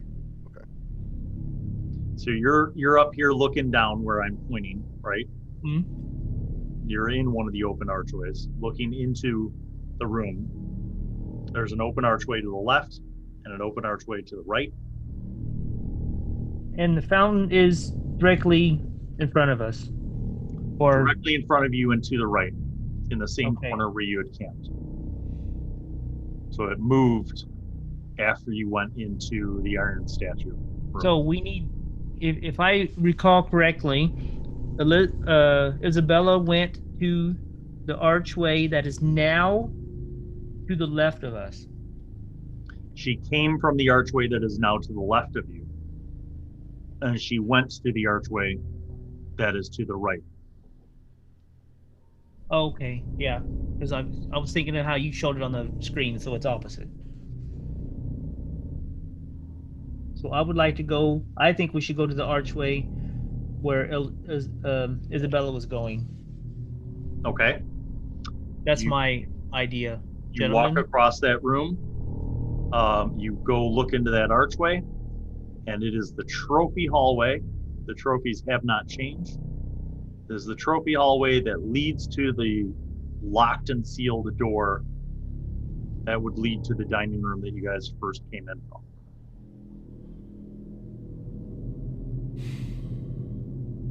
That makes sense, right? I mean, that's where we came from. That's where the banquet. That's where I would like to go. is. Okay. Go down the You hallway go and there. see what's. Yeah. You're on the other side of the door. There's no handle. There's no lock. There's no way to get it open. There's no way to open the door. Not from this side. Kind of. I feel around the door and I'm looking for any.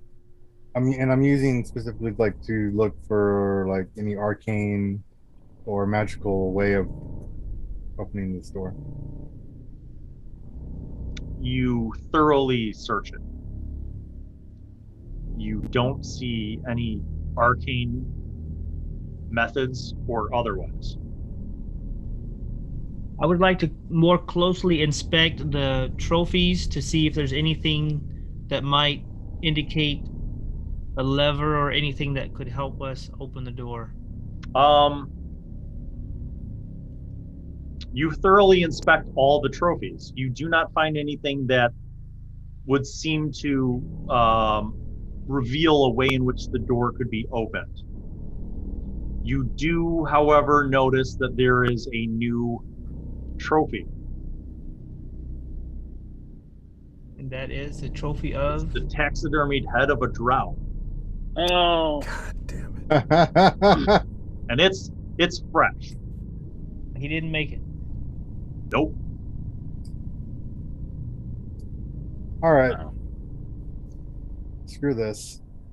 Take out the pickaxe, and I attempt to do what I did with the other door. All right. Boom, boom, boom, boom. The axe just starts chomping down, right? It goes through into the bedrock. You turn it and have it dig under the door. Okay? Mm-hmm. Then you have it dig up. Yep. You see light coming through. Like once it's done. Jesus. I really don't want to be here anymore. Let's go. You go down? I do. I'm right behind him. Okay. You pop up. You find yourself in the original dining room. Fuck yes. Is there any food here or There's- anyone in here? There is so no one's in there.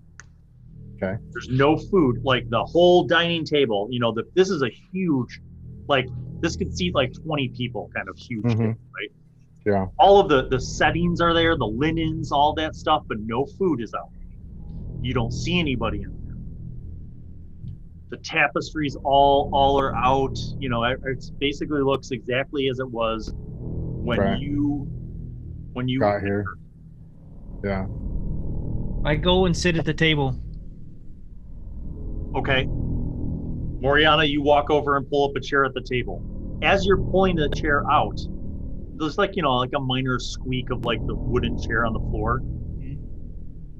You see from the door that was in that long trophy hallway that ran around the outskirts of this room, you see the door open and Jarvis like runs out and he's like, What is going on here?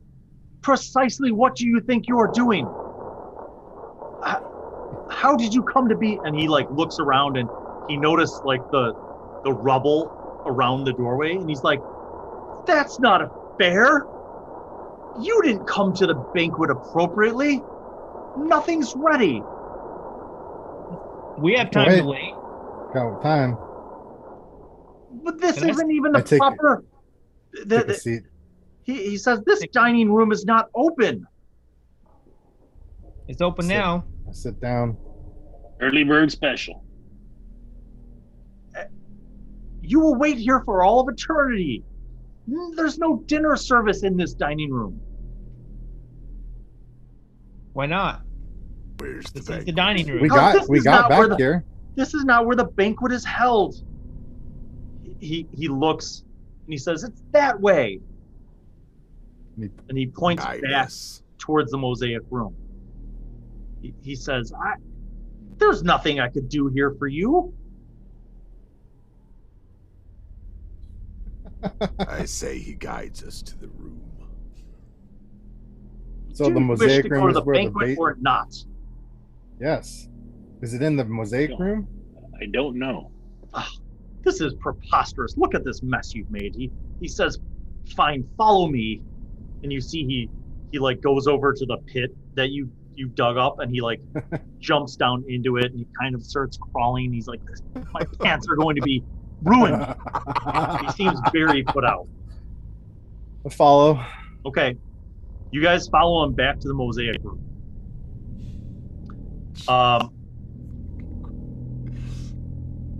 You enter the mosaic room, and the fountain is again moved. Okay. And he walks across the mosaic room. Once you guys are all like with him, he waits for everybody to get through. And then he's like briskly walking, and the sound of his heels are like clicking on the open, voluminous, echoing off the floor and the ceiling. And he's just muttering under his breath, like very frustrated. He's like, this is preposterous. He's like, Master Stephen would be rolling over in his grave.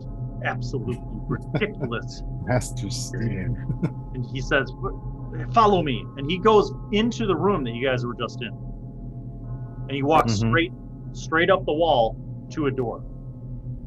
Oh, the one we didn't go through? And he reaches into his pocket and he pulls out a key and he unlocks it. And you notice as he's in this room and he's unlocking it, he looks over at the other door that you dug a tunnel under. Yeah.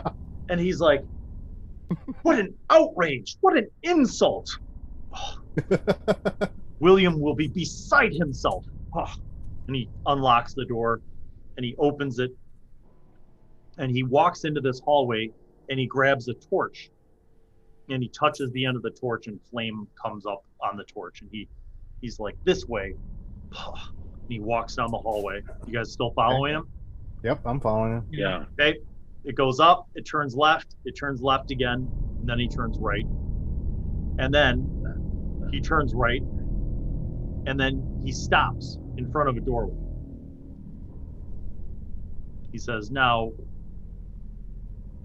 there are 4 of you. You will undoubtedly be at the banquet by yourself, if I'm not mistaken. I don't think there are any other visitors here currently planning to attend the banquet. You could go through this door, and he points to the door right in front of him. And you could attend the banquet. Or if you would rather wait a little while to see if perhaps other people will be attending the banquet, you could go down that hallway and follow it around to the waiting room. That is your choice. There's a waiting room? Well, yes, for people who are awaiting the banquet. He's like, surely you know that. Yes, but I don't think we have time to wait. He laughs. He's like, well, actually, you have all the time in the world. Where's the host? Choose not to wait. It's one I'd like to go. Very well then. He puts the key into the door and opens it, unlocks it, and opens the door and swings it open. He says, after you, welcome to the banquet. Thank you, Jarvis. And I walk in.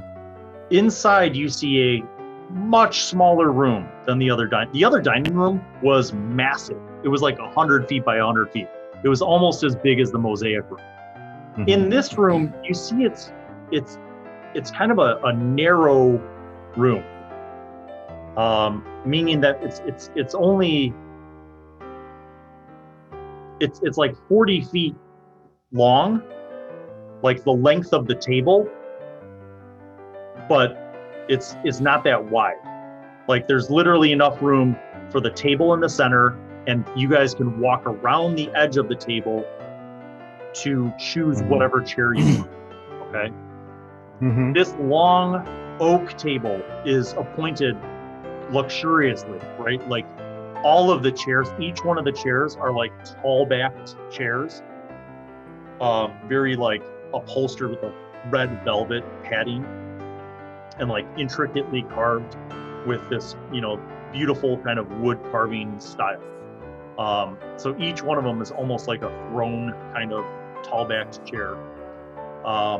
The place settings are out. There is no food out yet, but the place settings, all of the chairs are identical. All the place settings are identical. There's nothing that distinguishes any position at the table from any other position. Around the walls, every inch of the walls is covered with portrait painting, like in the orientation of a portrait. And each one of these portraits looks like a noble person, men and women, some younger, some older. Let me see, would this be a perception check? I guess perception. Make a perception. Nope, that's a nat one. I got a 19. 17. All right, everybody over a 15. Amongst these painted, beautiful, like oil painting portraits that are hung up all around the walls, you see a few familiar portraits. One of them is definitely William. Another, and by the way, like basically looks like the painting was done at an age that is what you perceived him to be. Another one is Isabel. And there is a third painting of a very, like a woman who resembles Isabel, but seems a little bit older. Like she has like gray hair, but still has that very stately kind of appearance. Maybe a mother type figure. And then a third person who you don't recognize, who you haven't seen, but whose features look like a little bit like William, but like a slightly older and like with a short, well-trimmed beard. And the rest of the faces and portraits of the nobles all around the room don't look like anyone that you recognize, but they all have that same kind of appearance of like a noble person. So no Rhett? Rhett doesn't appear on there? Nope, no Rhett or the other guy. I thought maybe he was Stephen. Take a seat. I take a seat on one of the sides of the table, not at the end. Okay. I sit next to Moriana on her left. Okay. Vörös, do you sit? Where do you sit? I stand behind them and put my hands on their shoulders. Okay. Jaunt? I'll take opposite side of the table from these guys, just for science's sake. Okay, so you sit across from Moriana and Rolfish. You guys are sitting there. Seems very comfortable. The chairs are very comfortable. There's no food on the table, right? Nope. No sound. No nothing. No food. You guys are just sitting there.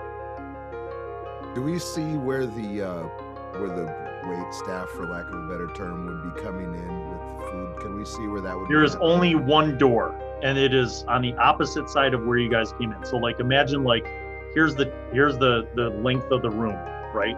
You came in this side. There's a narrow 5-foot walkway all the way around the perimeter of the table. The table kind of takes up the center of the room, and then there's a door on the other side from where you guys came in. So on the side of Jaunt, behind Jaunt. Yep. How after standing there for a little while, I'll take a seat as I notice nothing is happening by me standing and not taking a seat. So I'll see if me sitting down triggers anything. Where do you sit? Do you sit next to Jaunt? So there's two on both sides of the table. Okay, so you go around the table. You pull up a chair. You sit down next to Jaunt.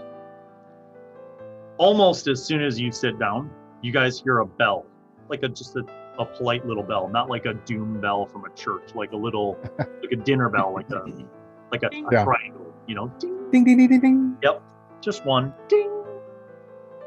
And within 10 seconds, the door behind Jaunt and Vörös opens up, and you see a servant who looks like a human.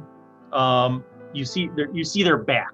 It looks like they're pulling some kind of cart, and they're in a well-dressed, you know, like jacket, kind of like Jarvis, basically, like a very well manicured, like, you know, jacket with nice stitch work and pants and leather shoes, and they're pulling a cart. You hear the cart like rolling, and when they come in, they turn and they start bringing the cart up to the side, and there's food at multiple trays, and there's another servant behind them, right?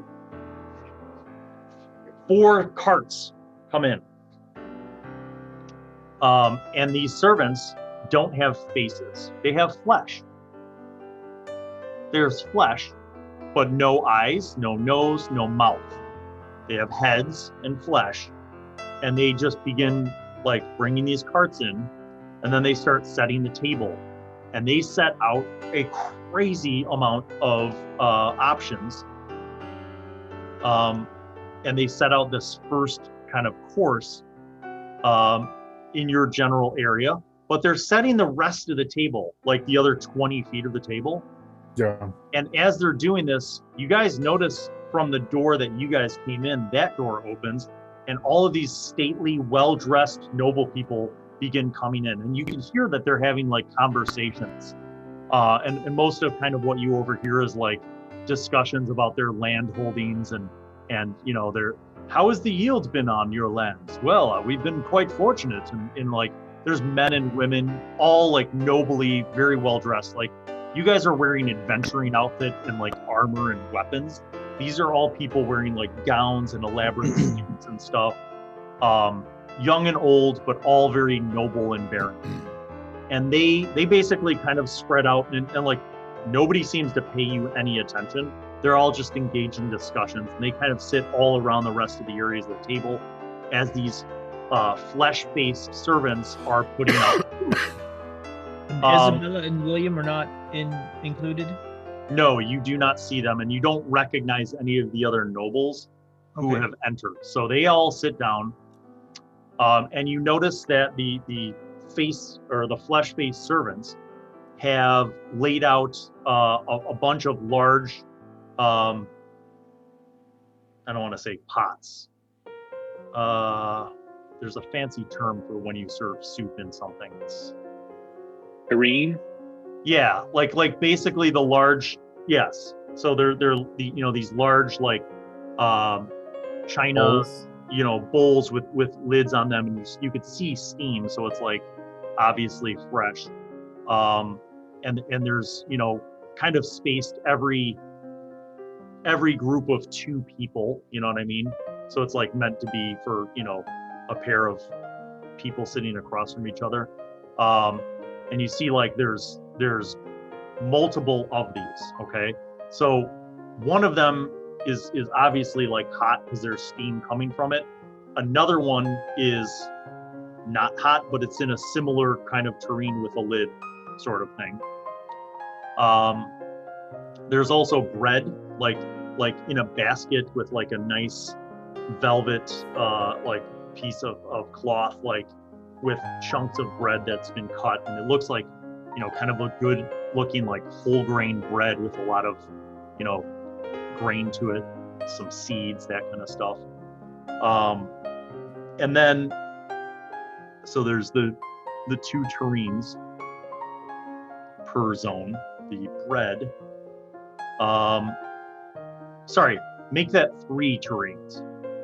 2 of them are emitting steam, and one of them's cold. Then there's also a big wooden bowl of salad. Sorry, no, there isn't. So let me say that again. 2 terrains that are hot, 1 that is cold. And several bottles of wine. per area, and bread. So that's the first course that comes out. I lean into Jaunt. Tell me again what your god said about feasts. You notice that the nobles begin serving themselves, and they're like carrying on in their conversation, and they're serving themselves, and the lids come off. Like this is down from you guys, like down the table, right? Yeah. And the lids come off. You see some hot soup, like, you know, they're serving it. Looks like maybe like onion soup or something. There's kind of like a melted cheese across the top, and then they're like dipping their bread into the soup and talking and chatting while they're eating.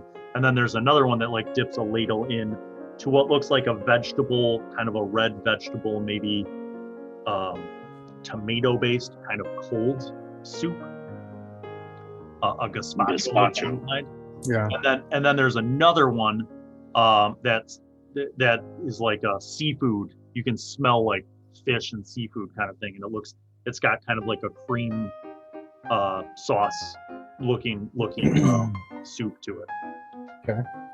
They also like open the wine and begin pouring it into goblets and having that. So like people down from you are like having their conversations and chatting and eating. So the four of you are kind of clustered around your portion of those servings. What do you guys do? Well, I'll answer Vörös, but I think I'm still trying to digest it. But I think it was about that the starving man, you know, can benefit more or appreciate more the simple, you know, not necessarily the feast, but to a starving man, the simple, you know, I guess bread and drink, you know, can be better or, you know, superior to the fancy feast or something. I don't know. I hope something along those lines. As you explain that, Rolfish and Jaunt, make wisdom saving throws. Oh my god. 7. 4. Okay, both of you, as he's explaining this, you are famished and thirsty. Like, when I say famished, like you feel like you're starving and you feel like you are thirsty. So you will each have to pick one thing to eat without doubt, immediately. Right. One thing to eat and one thing to drink. Right now, the only thing in front of you to drink is the bottle of wine. It's kind of I don't know what it's not a red wine. It's more of like looks like a fruity kind of amber colored wine. Like a white wine, but with a little like a rosé, like a rosé. Gotcha. Okay. So there's 2 things that are hot and then 1 thing that's cold. So you saw the gazpacho and bread. Looks like and bread, and then there's like the onion soup, and then it looks like some kind of a seafood bisque. But both of you are compelled to eat something. Like you are starving and thirsty. So pick one thing. Rolfish, pick one thing that you're going to choose to eat, and then Jaunt, you pick one thing that you're going to choose to eat. Eat some bread. And I pull out my own drink. Okay, so you're going to eat bread. Jaunt, what are you going to eat? Gazpacho. Onion soup. Okay, gazpacho. Rolfish, you eat some of the bread and you lose 3 hit points. You drink some of your own water, and you lose 4 hit points. So that's 7 total. Jaunt, you are going to have the gazpacho. Yeah. Make a Constitution saving throw.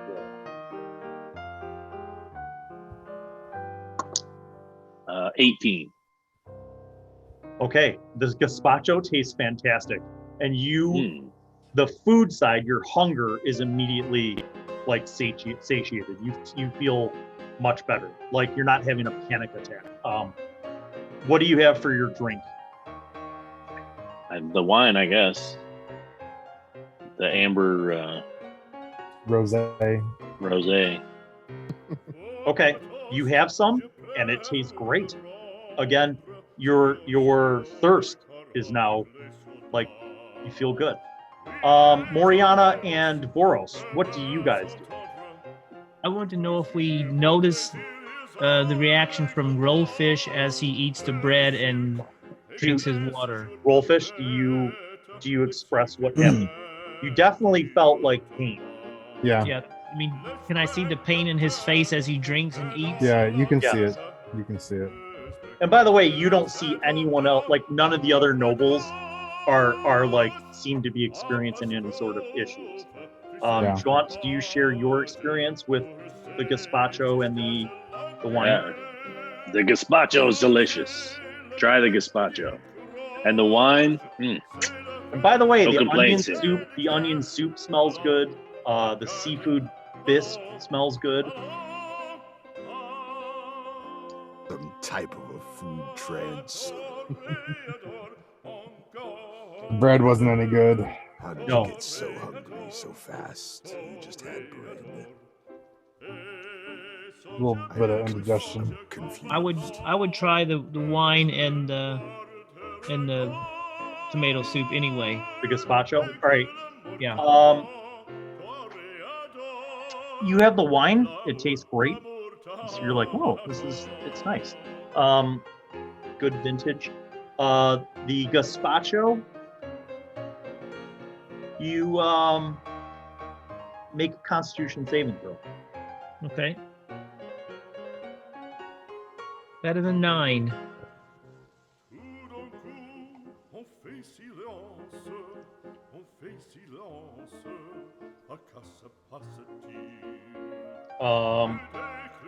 You taste the gazpacho and it tastes totally fine. You feel pretty good. It's like freshly made. The ingredients taste good. And I just take 1 drink of wine and I take 1 spoon of gazpacho. That's all I do. You find yourself hungry enough and thirsty enough to finish what you poured into your goblet and to finish Okay. the gazpacho in your bowl. You didn't give yourself a big heaping serving of it, but Right. Vörös, what do you do? Scowl at the table, at the food, at the drink, at everything, because I don't trust any of it. And then I look to the nobles and I try to get their attention. Noble Okay. man. You look over to the nearest noble. I'm gonna say he's a portly man. Looks like he's in about his 50s. He has like gray, kind of curly hair and big jowls. And he's like chuckling and having a conversation with a woman across the table from him. And you see he like sips some of the wine. He's like, and he begins talking about his trade fleet. How long have you been here? He doesn't even turn to acknowledge you. I slam down on the table as hard as I can with all my might and my rage. Okay, all of you notice that Vörös angrily slams down on the table, and everything shakes, like some soup spills out of bowls. None of the nobles seem to pay any attention at all.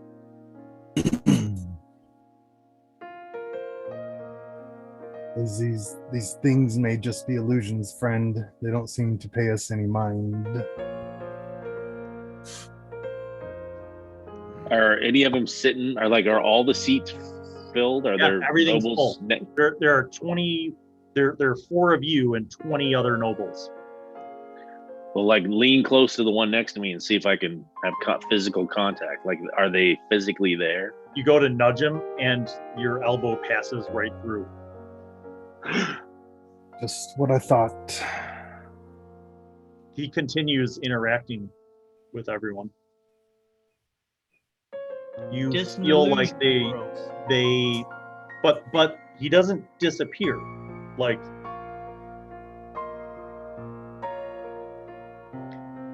make an Arcana check. Another plane of existence. Damn it. Everybody? Everyone? If you're paying attention to what Jaunt is doing, you can make an Arcana check. Yeah, I probably won't notice anything. My Arcana's 20. not very good. Dirty John. 20. Yeah, I have a 3. Those of you with a 15 or higher, you know that a lot of times with illusion magic, if you detect it and you kind of disbelieve it, or you try to interact with it, it will dispel the illusion. These aren't dispelling. They're also not two-dimensional. They're very real looking and sounding. Like they look and sound like they're there. So you feel like this is not quite what you would think an illusion is. Do you get a sense of I look at Jaunt. Do you get a sense of undead in this room at all? Well, do I?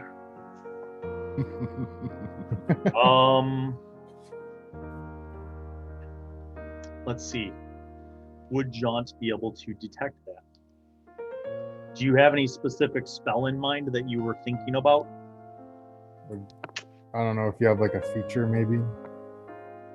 Oh, wait, say it again. You have like a feature or anything that lets you know? Oh, Like how paladins do? I've never played a cleric, really.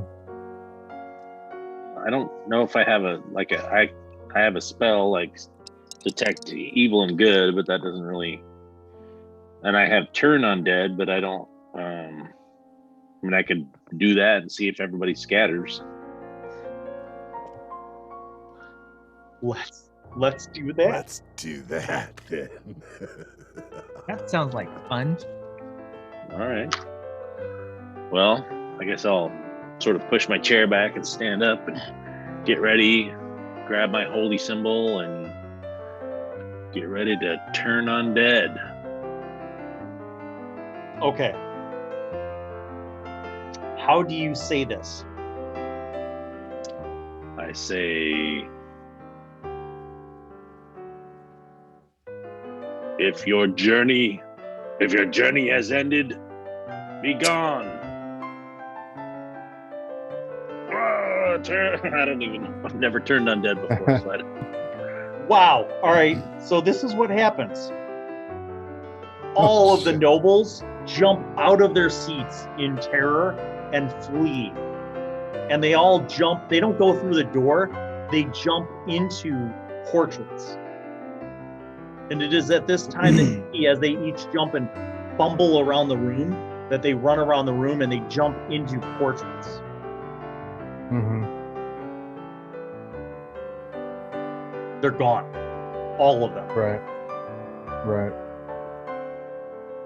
And are the portraits moving or anything, or are they just sort of gone? No, they just went through. You're pretty sure that they were ghosts, and they just went through portraits. Okay, so they didn't like form into the portrait. They didn't become No. the portrait or anything. Okay. Nope. I want to So- check the door that the servants came in By the way, John, I should have specified something very clearly. When you got up to go do this, you couldn't get out of your chair. Oh, okay. So you do your turn undead at the table, and they all just get up and flee. So now it's just the four of you at the table. Still stuck door. I'm What's going to that? attempt to stand up. You can't. You are basically stuck to your chair. Can I lift the table? No. You can lift things on the table. What Like, good you is could having pick all up- the strength? You can pick up anything that's on the table. I'm going to pick up the soup and throw it across the room into the wall. You do. It crashes into the wall. I'm trying to get the attention of our host. The faceless, flesh-faced servants come around and begin tidying up and picking up all the used plates, utensils, goblets, etc. Do they take away our food as well? All of you except for Vörös. And then they just stand behind Vörös and Jaunt and wait. Where else, my Okay. friend? Can I touch Not him? have something to eat? Yeah, they're real.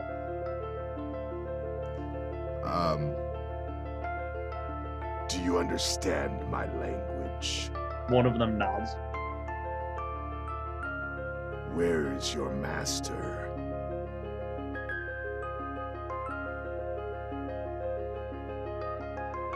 will our host be joining us?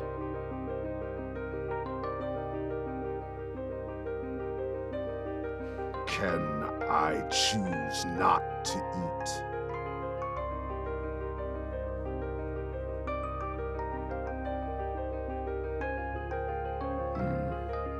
May not be able to get up. The faceless servant points at your food. And then points to you and points at your food.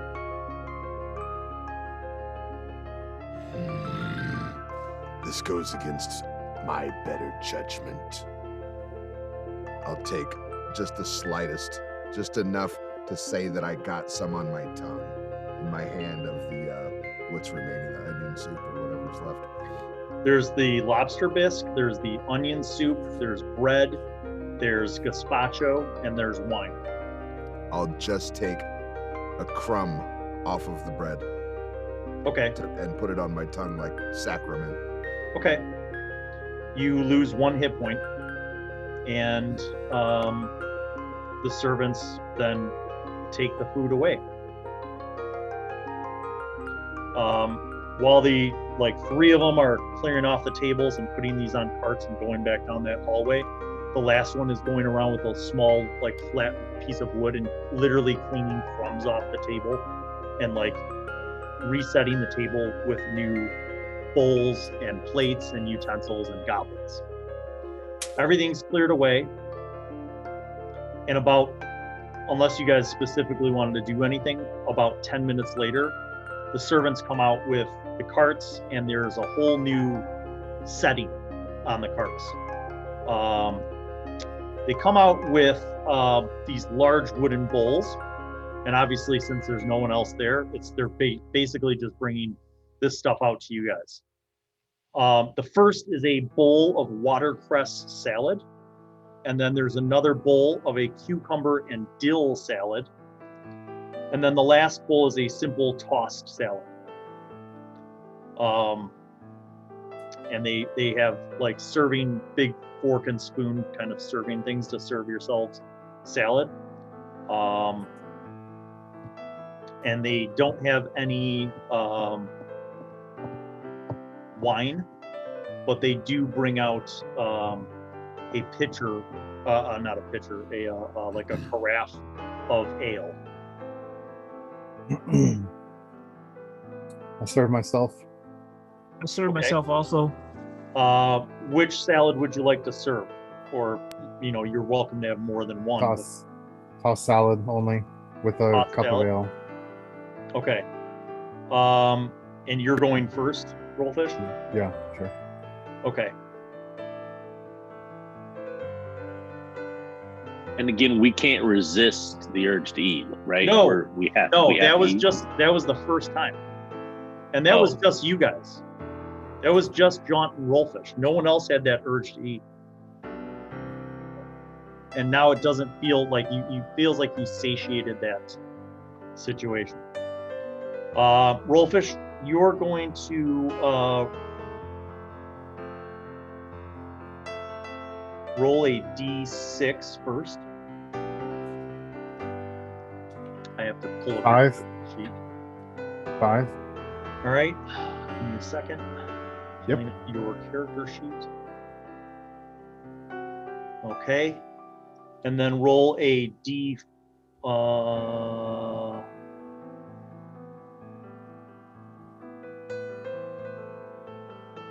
a d4. 2. Okay. And then roll another d4. God. Another 2.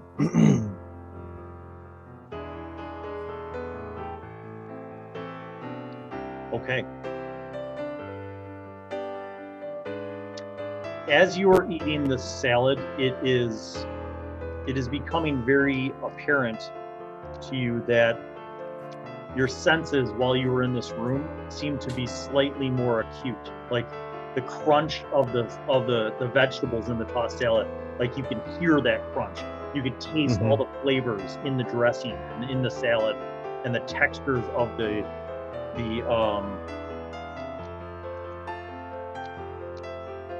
The ale. of what you're eating. The ale Yeah.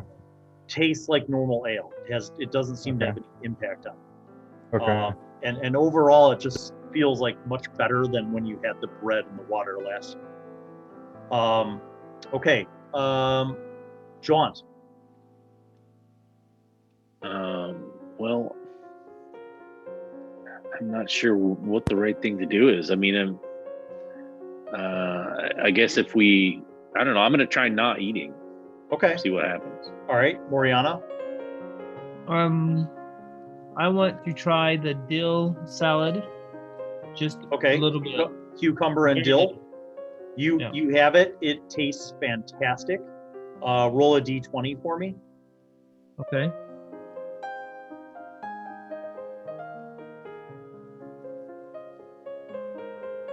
Five. Okay. It tastes like they literally took the cucumbers out of the garden and the dill and like washed them and chopped them up and put them in the salad. There's also kind of like a white sort of yogurt dressing that goes with it. And it tastes super fresh and crisp, and it's very, you just feel like very invigorated by it. Do you have anything to drink? Do you have any of the ale? Yeah, I'll drink a little, just one drink of it. Okay. You taste it. It tastes great, actually. All right. That brings us to Vörös. Once again, I'll refuse to eat. Okay, so you and Jaunt have refused to eat. After about 10 minutes, once Moriana and Rolfish are done with their salads, you notice that the flesh-based servants come around to collect food, and they stop when they get to you, Vörös, and you, Jaunt. And each one of you has like a servant standing over you who gestures to you and your food.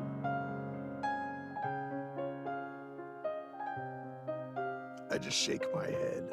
And the servant like points to where a mouth would be, and then points to the different options of food. Like they do the same with you, Jaunt. I offer to feed him the food, even though he has no mouth.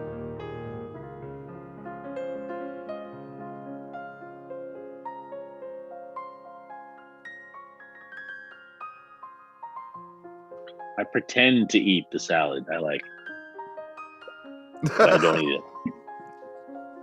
They just they stand there. Like 10 minutes go by. A half an hour goes by. Jeez. An hour goes by. All the rest of the plates are cleared. We have to eat to forward we have to go against our own will just to forward the.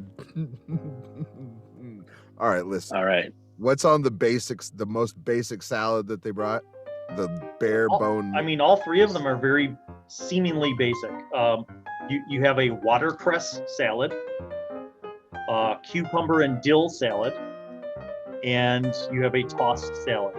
Rolfish had the tossed salad, seemed to be fine. Moriana had the cucumber and dill salad, seemed to be fine. All right, I'll have one bite of the simple tossed salad. I will have one small piece of lettuce from the simple tossed salad. Okay. All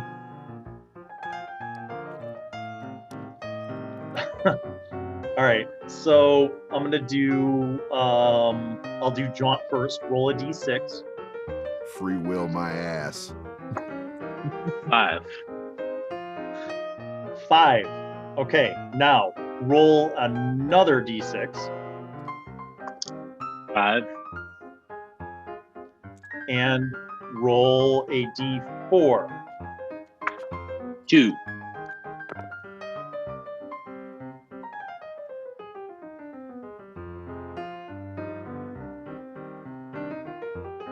Okay.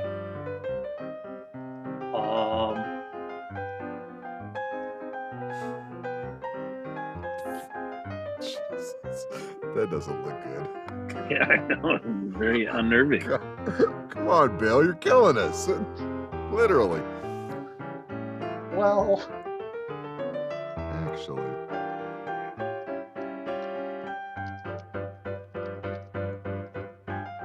okay.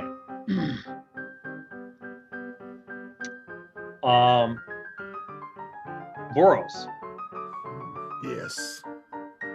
roll a d6. 3. Roll a d6 again, 5. and roll a d4. 4.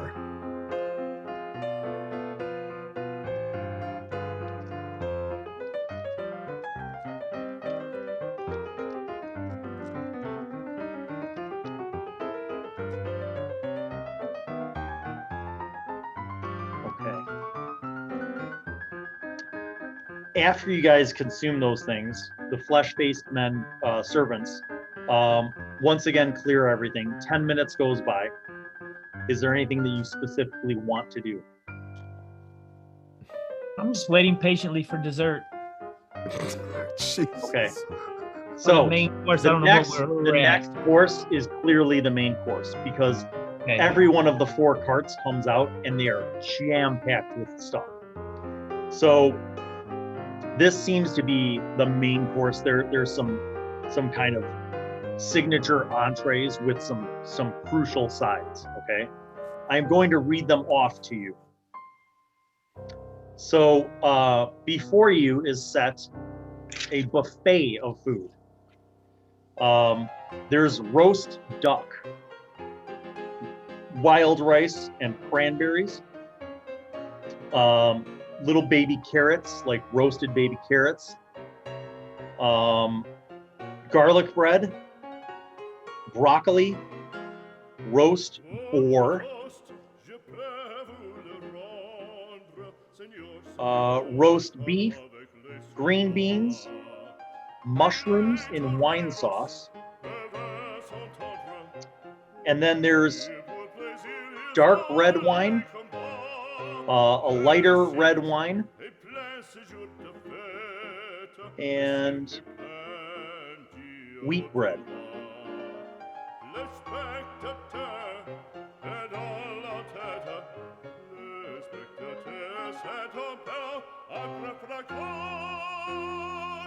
It's a lot to remember. I put So some of that duck. I'm Sorry. gonna put, yeah, so duck, or roast beef. Let's do those things first. Duck. And then green beans, mushrooms, green beans, mushrooms,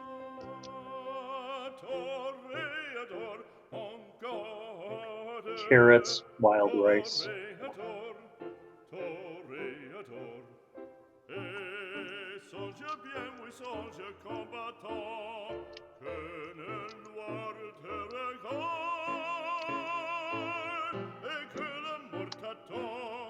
Okay, so those are the sides.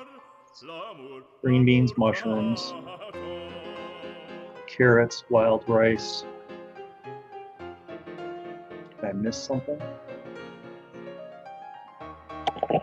And then, and broccoli. Bread. And then there's wheat bread, garlic bread, and 2 different kinds of wine. So I'll put that in there too.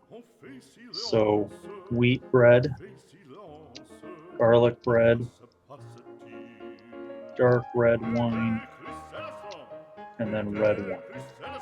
So choose an entree. Duck, boar, or roast beef? Duck. Okay, Rolfish. You choose the duck, and one of the servants begins at the carving station and carves off a nice chunk of the duck and sets it on your platter.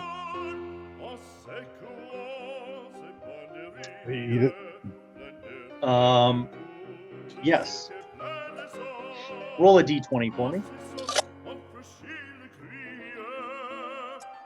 Jesus Christ. Natural one.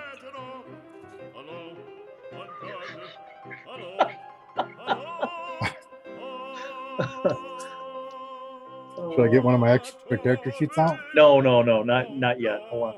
Not yet. Not yet, he says. Not yet. There's dessert yet. We still have to I get. know, right?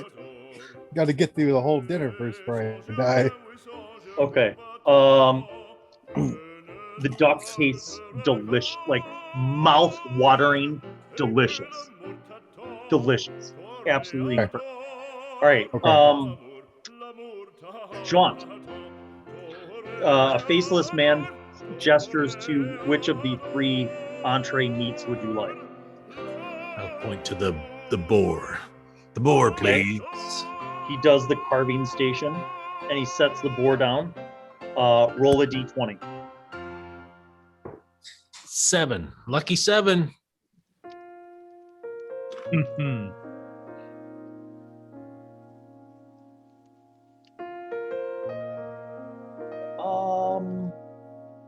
Let's see here now.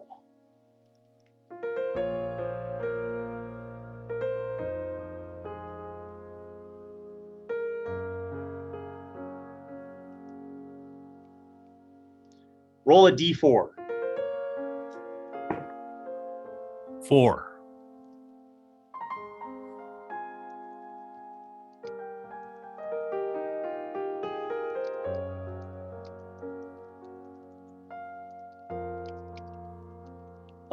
Something just doesn't taste right about that boar.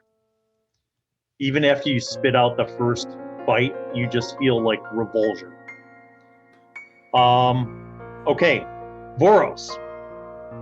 The faceless people point to the 3 different meats. Have a small bit of the roast beef. Roast beef. Okay, roll a d20. 20. It tastes delicious. Like, as the cut is put on your plate, it's just the right, like, juiciness of like a pink, slightly pink center, but like the edges are nice and have a good like taste to them. It tastes fantastic. Moriana.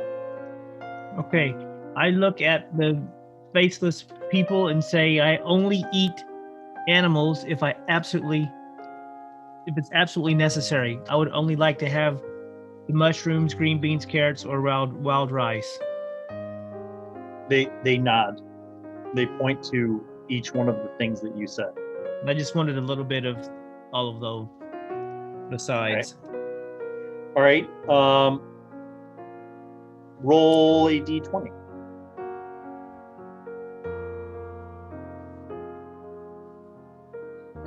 That is Which a do you eat 10. first? Which do you eat first? Oh, I would eat the green beans first. Okay. And would you roll a 10? A 10. The green beans are fantastic, as if you'd picked them from your own garden. Absolutely tasty and fresh, with a little bit of an al dente vibe, but definitely there's like a hint of some fresh thyme and butter. It's all an illusion. All right, what's the next thing? I will eat them in order: the mushrooms, then the carrots, the wild rice, Okay. and the broccoli. Mushrooms. Make a roll. D20. Yep. You're making me hungry, Bill. With all We're this eating food. mold, maggots, and worms. You guys are That's a tripping. 13, Bill. We are eating 13? filth.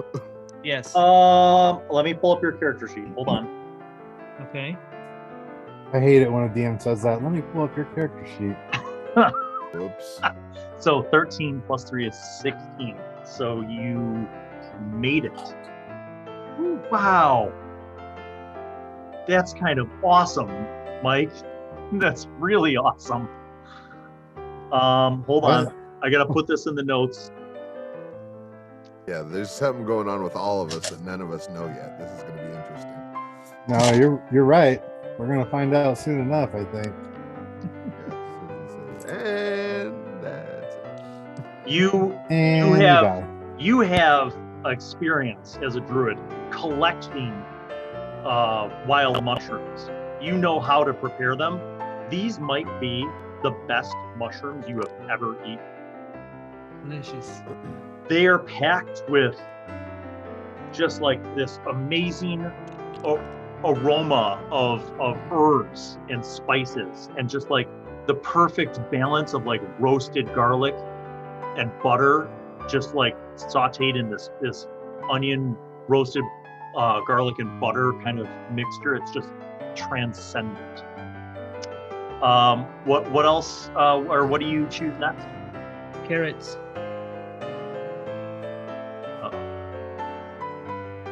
All right. Should I roll for that? Yeah. A D20? Yep. It's a 1. Oh, Saving no. throw. Oh no.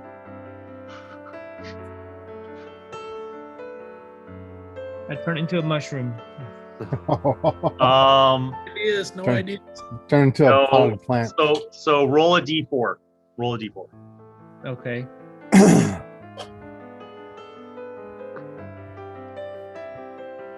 A 4. 4? Yes. All right. You eat these carrots, and they taste great. Like they were obviously like stewed in some like kind of maybe sweet honey butter. They're almost like a dessert. You know what I mean? Like they're kind of a sweet, buttery kind of flavor. As you guys are watching Moriana eat, you're like, there's something different about it. I'm gonna say maybe Vörös doesn't really notice this, but for sure, Jaunt, you and Rolfish definitely.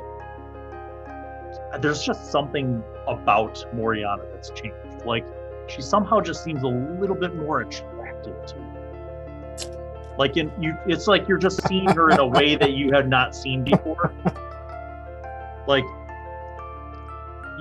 she just somehow seems a bit more comely and feminine and attractive, and you're not sure what is going on there, but it's a thing. It's real. All right, so that was the carrots. Yeah. Do you have any of the bread? No, I just Okay. no. How about any of the wine, the red wine or the dark red wine? I wanted the dark wine. Okay. Just one sip. Make another D-roll, D20. Okay. And that's an 8. Okay. You have a sip of this wine and you're like, wow, I'm drunk. You are drunk. Like any physical activity, not that you can get up and move, but anything you want to do is at disadvantage. Oh, Like okay. your speech is even slurred. Yeah. I know. Okay, so this brings us then. Do any of you guys want to have any of the other food? Because right now, the rest of you guys have only had the main meat entrees. Do you want to have any of the wild rice, the carrots, the garlic bread, wheat bread, broccoli? What else? All that other stuff that I put in the chat. I have a glass of the regular red wine, not the dark. But that's what Moriana had, the dark, right? Yep. All right, I'm having the regular. Make a D20 roll. I'm all in on this. I don't care what happens. That's a 2. You are also hammered. Just like the first sip. Yes. My friend. It is insta high. You are just out. You're like ah. Rolfish, like Vörös, do you have anything else other than just the roast beef? I'll have the crust of the wheat bread. Ah, the wheat bread. You know what they say about gluten, my friend. Go ahead and make a roll. 20. D20. Okay. 19. Oh, well, we know that that's a success. Wow. You feel great. You're like, was this bread just baked and literally cut and sliced in front of me because this bread tastes fantastic. Do you eat anything else? No. Is there Really, anything? I'm the only one here that hasn't lost my mind. There anything that anybody hasn't eaten? Good question. I think we've all had something. Wait, hold on. Mike didn't eat the wild rice. Yeah, the wild rice or the broccoli. I didn't eat either one of those. Or the garlic bread. No, not either. No one's had that. Do you want to try the wild rice or the broccoli or the garlic bread? Or I'll try the broccoli, a bite of garlic bread, and a swig of the light red wine. Okay. Broccoli, make that D20 roll. 14. I don't know if that's a make for you. That's awfully close. Let's see. Jaunt. Oh, no, that's your early. This is your level 4 character sheet. Jaunt has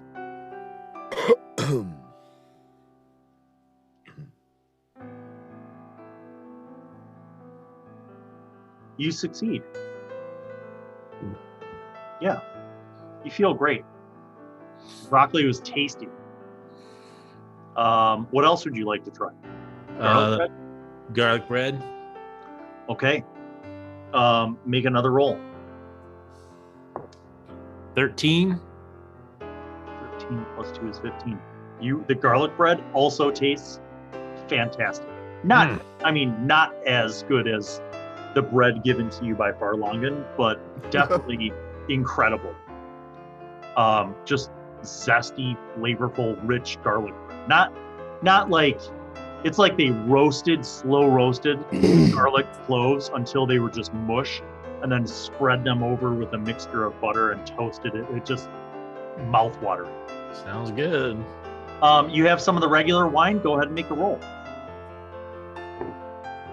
4. You are also very happily drunk. This is a great feast. Nothing could go wrong.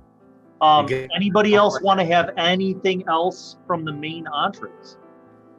No? Vörös? Sure? No wheat bread? I already had some. You already had some, that's right. Yeah. Actually, Vörös, you feel very content. All right. After you guys kind of sit back, the flesh-faced servants come around. They gather up all the food. They clear the table. The guy with the little, table comb comes and rakes up all the crumbs, and everything's tidy. They change out your linens. They take away all the goblets, all the silverware, like everything. They clear the table. And then they leave the room. I had my doubts. We did the right thing. It's a delicious meal. That first part was a little rough, but so far the rest has been great. Great. It's a trap. I try to stand up if more food comes, and maybe I fall. You're still stuck in the chair. Okay. And I ask. You wait about 10 minutes, and then the flesh-faced servants come out.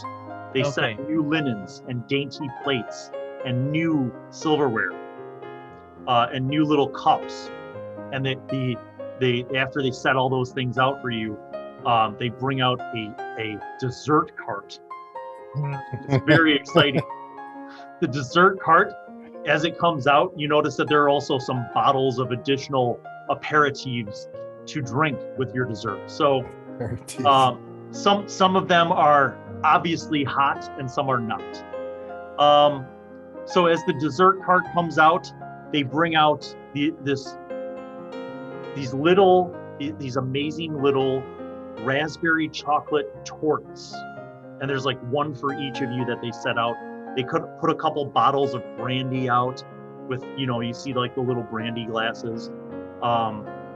They put out a kettle that's hot and steaming, and it smells like rich, strong, dark coffee.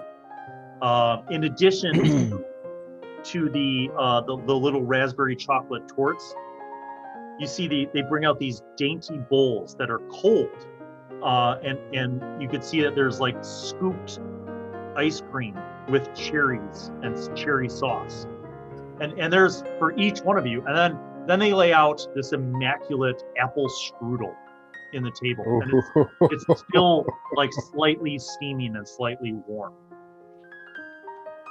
So to recap, raspberry chocolate torte, vanilla ice cream with cherries, cherry jubilee, and apple strudel. There's also brandy and coffee. And Raspberry. once they lay these things out, they kind of do a bow and they're waiting for you to make your request. Coffee and raspberry torte. Okay, coffee, roll a d20. Natural 19. You made.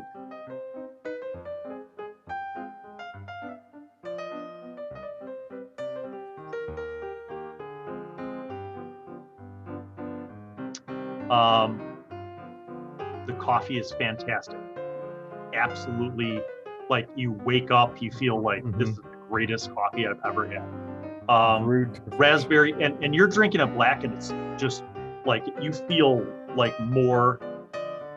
You know, you feel like a better man. It reinforces your sense of your worth. A better orc. Yes. The raspberry chocolate torte. Make another roll for me. 12. That's awfully close, dude. Let me pull up your character sheet. Now I'm gonna pull it up too because I want to see. You have a constitution of 12? 14. Nope, 14. So you get a +2. And what'd you roll? I rolled a 12. No.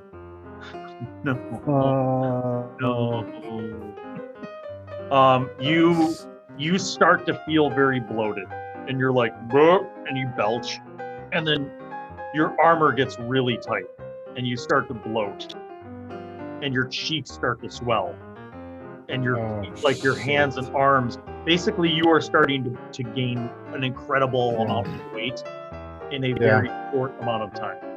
Can I cast Healing Word on him? You can. You cannot wear your armor right now, because if you continue to wear it, your flesh you feel so pinched that you start to feel. I use my dagger to cut the straps so I can rip it off. Okay, you do. Rolfish is 6'2", 6'4". He's like 6 foot, I think. 6 foot with a 16 strength. So what would you say his weight is, roughly? Let's see, 6 foot with a 16 strength. He's probably like, before now, a solid 190, 210, something like that. Let's just round it to 200. Would that make sense? Yeah, sure. Okay, you are now pushing 600 pounds. Holy shit. All of your clothes have torn. Basically, you have blown up, and you were able to stand up from the chair. Oh.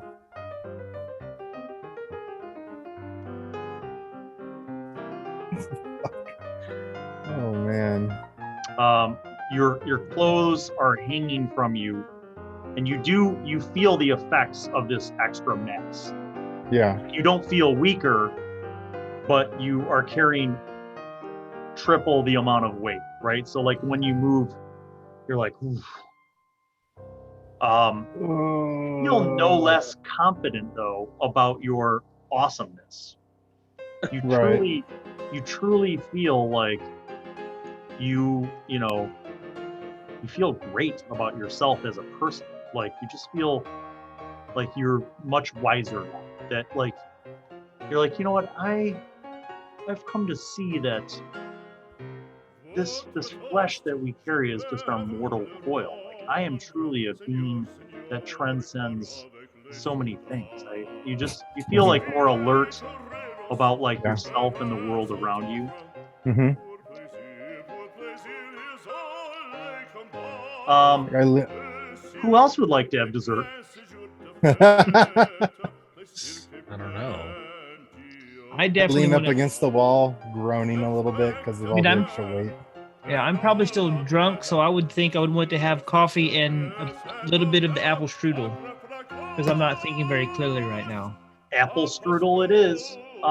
Make a D20 roll. Roll a D20. Don't roll like shit. That is an 11. Oh, What a lovely banquet of death you have here. Hold on. Mike, Might be a good thing. You have That a was for the plus coffee? 3 con save Right. on roll. So actually, wait. you're fine. The apple strudel, delicious. Absolutely mouth-watering delicious. Just like sugar, cinnamon kind of swirled into the strudel. The flakiness of the actual, pastry is incredible. Like it is top notch. You feel great. You feel absolutely wonderful. You feel like really confident about yourself. And you also feel like you're already perceptive nature. Like you almost feel like your ability to kind of understand people and their motivations is even better than it used to be.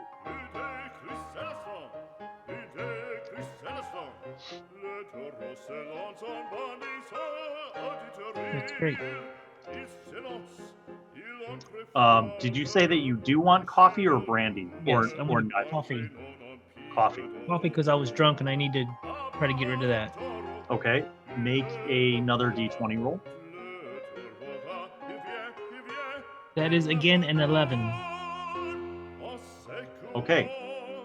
You guys noticed that like Moriana was enjoying this apple strudel, and then she drinks a sip of coffee and her head hits the table. Oh. She's out, unconscious. Which puts us into, I guess, an initiative order. So, Vörös or Jaunt? Let's see. Jaunt, what do you do? So, Sir, go ahead. yeah, I was just gonna say. So, like, kind of out of time. This sort of should have been happening all at once. So, let me know what you're gonna eat first, and then we'll adjudicate the whole Moriana's head hitting the table. Strudel and brandy. Okay, make a roll for strudel. 8. Roll for strudel. Roll for strudel. Precise. 8. Yeah. 8. You feel great. The strudel is delicious. You feel fantastic about it. And then you said brandy. Yeah. Just a swig. Okay, make another D20 roll. Lucky 7. Nah, today it's not. Your head falls forward and you hit the table. We'll adjudicate that in a moment. Vörös, what are you eating? Is there There's any? three yummy desserts. No one, you know what? No one's had the vanilla Ice cream. the cherry. And no one will. Oh. Are there any garnishments that I can partake of instead of the dessert? Nope. There's just raspberry chocolate torte, which seemed to have a negative impact on your friend Rolfish, as he now is just morbidly obese. But at There's least the his head vanilla didn't ice hit the cream table. that no one's had, or the apple strudel, which seems to be okay. So you're not sure because both of the people who had apple strudel also flopped forward, or about to flop forward. But only after the coffee. Oh, no, because Mike had coffee and I know, but they had had the yeah. drinks last. They ate the dessert first, and then the That's coffee, true. and then they fell. So I guess in a meta sort of way, you can choose your own doom. I mean, fate. Right, except for the choice that I want to make, which is to not eat anything. You could totally not eat anything. No, then the little fuckers are gonna come back and stand there until I It's do. your choice. It's your choice. I'm gonna Well, say that I'm gonna say that you're deliberating while your friends are eating and all this stuff happens. So it's a trap. No, you haven't eaten anything, and you're watching as Rolfish balloons and both Jaunt and Moriana's heads hit the table. So what do you do? I'm putting the ball in your court now. You don't have to eat anything, but two of your friends just went unconscious and their heads slammed onto the table, and Rolfish is literally wearing rags because all of his other clothes have torn apart. I'm gonna try to wake up the two that hit the table and see if I can get any signs of life from those guys. Okay. Moriana or Jaunt? Who are you gonna do? Jaunt is right next to me, so I'll start with him and see if I That makes can't sense. Because you cannot get out of your chair. Right. So How Jaunt long does it my is. tail reach Not far enough to to tail whip around whip to kind something. of grab anything under the table? Jaunt, roll a d20. 11. Okay. You slap Jaunt in the head, nothing happens. Rolfish, you are the only person who is now out of your chair. Yep. Right next to you is Moriana, and she is heads down. What do you do? I try to see if I can pull her out of the chair. Okay. Moriana, make a roll a d20. With my giant pudgy hands I have now. That is a 4. You cannot pull her out of the chair. And she's still unconscious. Okay. So both of them are still unconscious. I'm gonna take the brandy and splash it on Moriana, see if it'll jar her. Okay. Moriana, make a roll. Okay. I got one more thing I'll do after this part. That is a 17. Okay. Jaunt, make a roll. 15. Okay. Both of them are still unconscious. Rolfish, what do you do? Cast Healing Word on Moriana. Okay. How many hit points? That is 4. Okay, she is still unconscious. Vörös, what do you do? Tell me if the scope of this is unrealistic. I'd like to turn as well as I can in my chair so that my face is facing the back door. Wait, I screwed up. Huh? Uh-oh. What I happened? have to message someone something. Okay. So You're look for your actually all messages. dead. Sorry, Yeah. I forgot to tell you. Yeah, sorry. You all need new character sheets, and Yeah. that's a wrap. That's a wrap for the day. All right, I am chatting you right now, one of you. Yeah. Okay, so Moriana and Jaunt are still unconscious, even with your healing word. Mm-hmm. So Vörös, what do you want to do? I want to turn and blow a cone of fire at the door behind Jaunt. Oh, The fuck? okay. I feel like we're all trapped and being misled, and I want out of here. Okay. Yeah. Just been trying to play the game to get out of here. I can't even define the fucking game. Okay, so here's what happens. You blow the fire. There's scorch marks on the door. Two of the flesh-faced servants like pull out linens and like begin like kind of wiping off. They're basically like putting out the fire, trying to smother the fire. Catch their ass on fire. This This brings us to Jaunt. You make another roll, d20. 15. Okay. And Moriana, make another roll. Okay. God, are these death saves? Yeah, I was gonna. Yeah, Oh God. That's Probably. 18.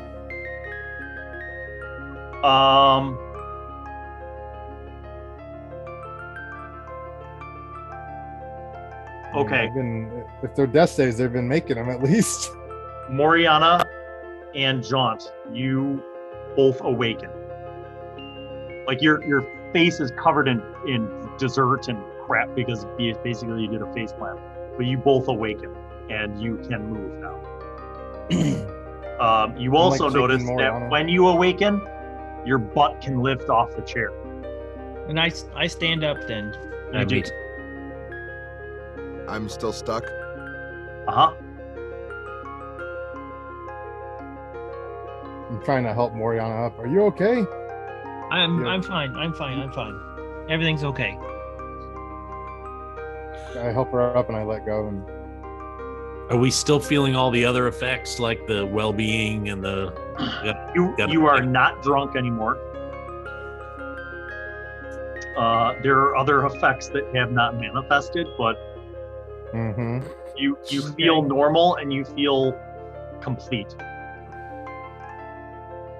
Pour up, my friend. Have a drink. Not gonna happen. Then you're not gonna get up from that seat. The flash-faced servants clean up all of your guys' stuff. They clean up all the other stuff that you already ate and drank. So there's basically just the 3 dessert choices and then brandy and coffee in front of Vörös. you can't even get past me. I'm too fat. What are you waiting at? One of the servants returns with a long white linen. It looks like maybe like a tablecloth for a table that is not 24 feet long, and he hands it to you, and he like wraps it around your shoulder, almost like a toga. Yeah, that's what I was thinking. Yeah, I put it on.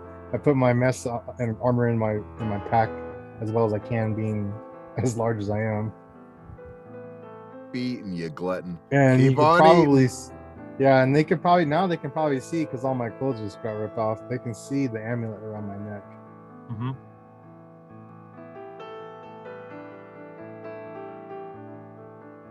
I would like to walk and go ahead. I was gonna say I want to trip one of the servants with my tail. They're waiting. They're there. What do the rest of you guys do? I was going to walk towards the door where they bring the food in. Okay. Not go through it, but walk in that direction. Okay. Or I'm gonna waddle. It's waddle 5 feet along away, this- so this you go around to the other side. Basically you guys you see that door is open. There's a hallway that goes about 15 feet and then it turns to the left.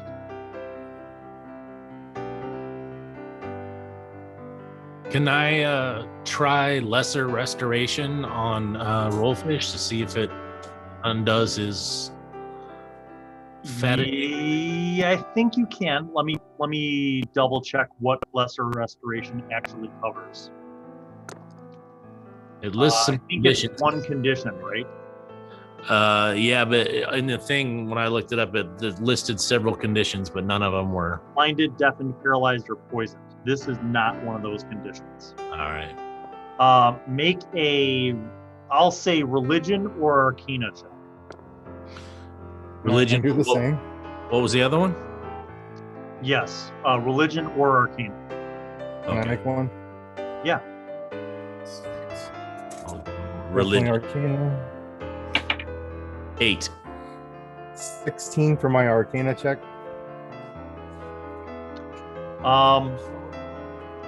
You start to think about what's happened to you, and clearly it's magic, right? Yeah.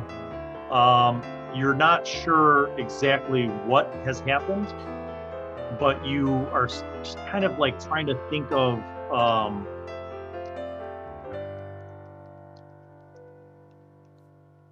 like what what could this be, and what could get rid of it.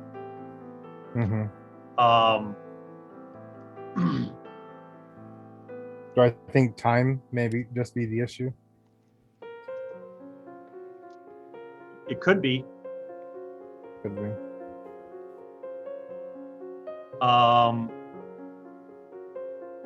Yeah, you're not sure what the other options are. You feel like there's different levels of restoration. There's different kind of curative things. You don't know if what caused this was magical in a sense, or if it was like a reaction, like a poison. I mean, you're not just bloated like an allergic reaction. You have literally tripled your weight. Your body mass is significantly more. But like I look like I just gained weight. I didn't look like I just tripled in size. Like I'm still looking like a regular orc. I'm just like you have gained massive weight. Right. Correct. Still Jaunt, the same height. And yeah, everything, same height. Let me see if Jaunt would know this spell. I think it's past his skill level.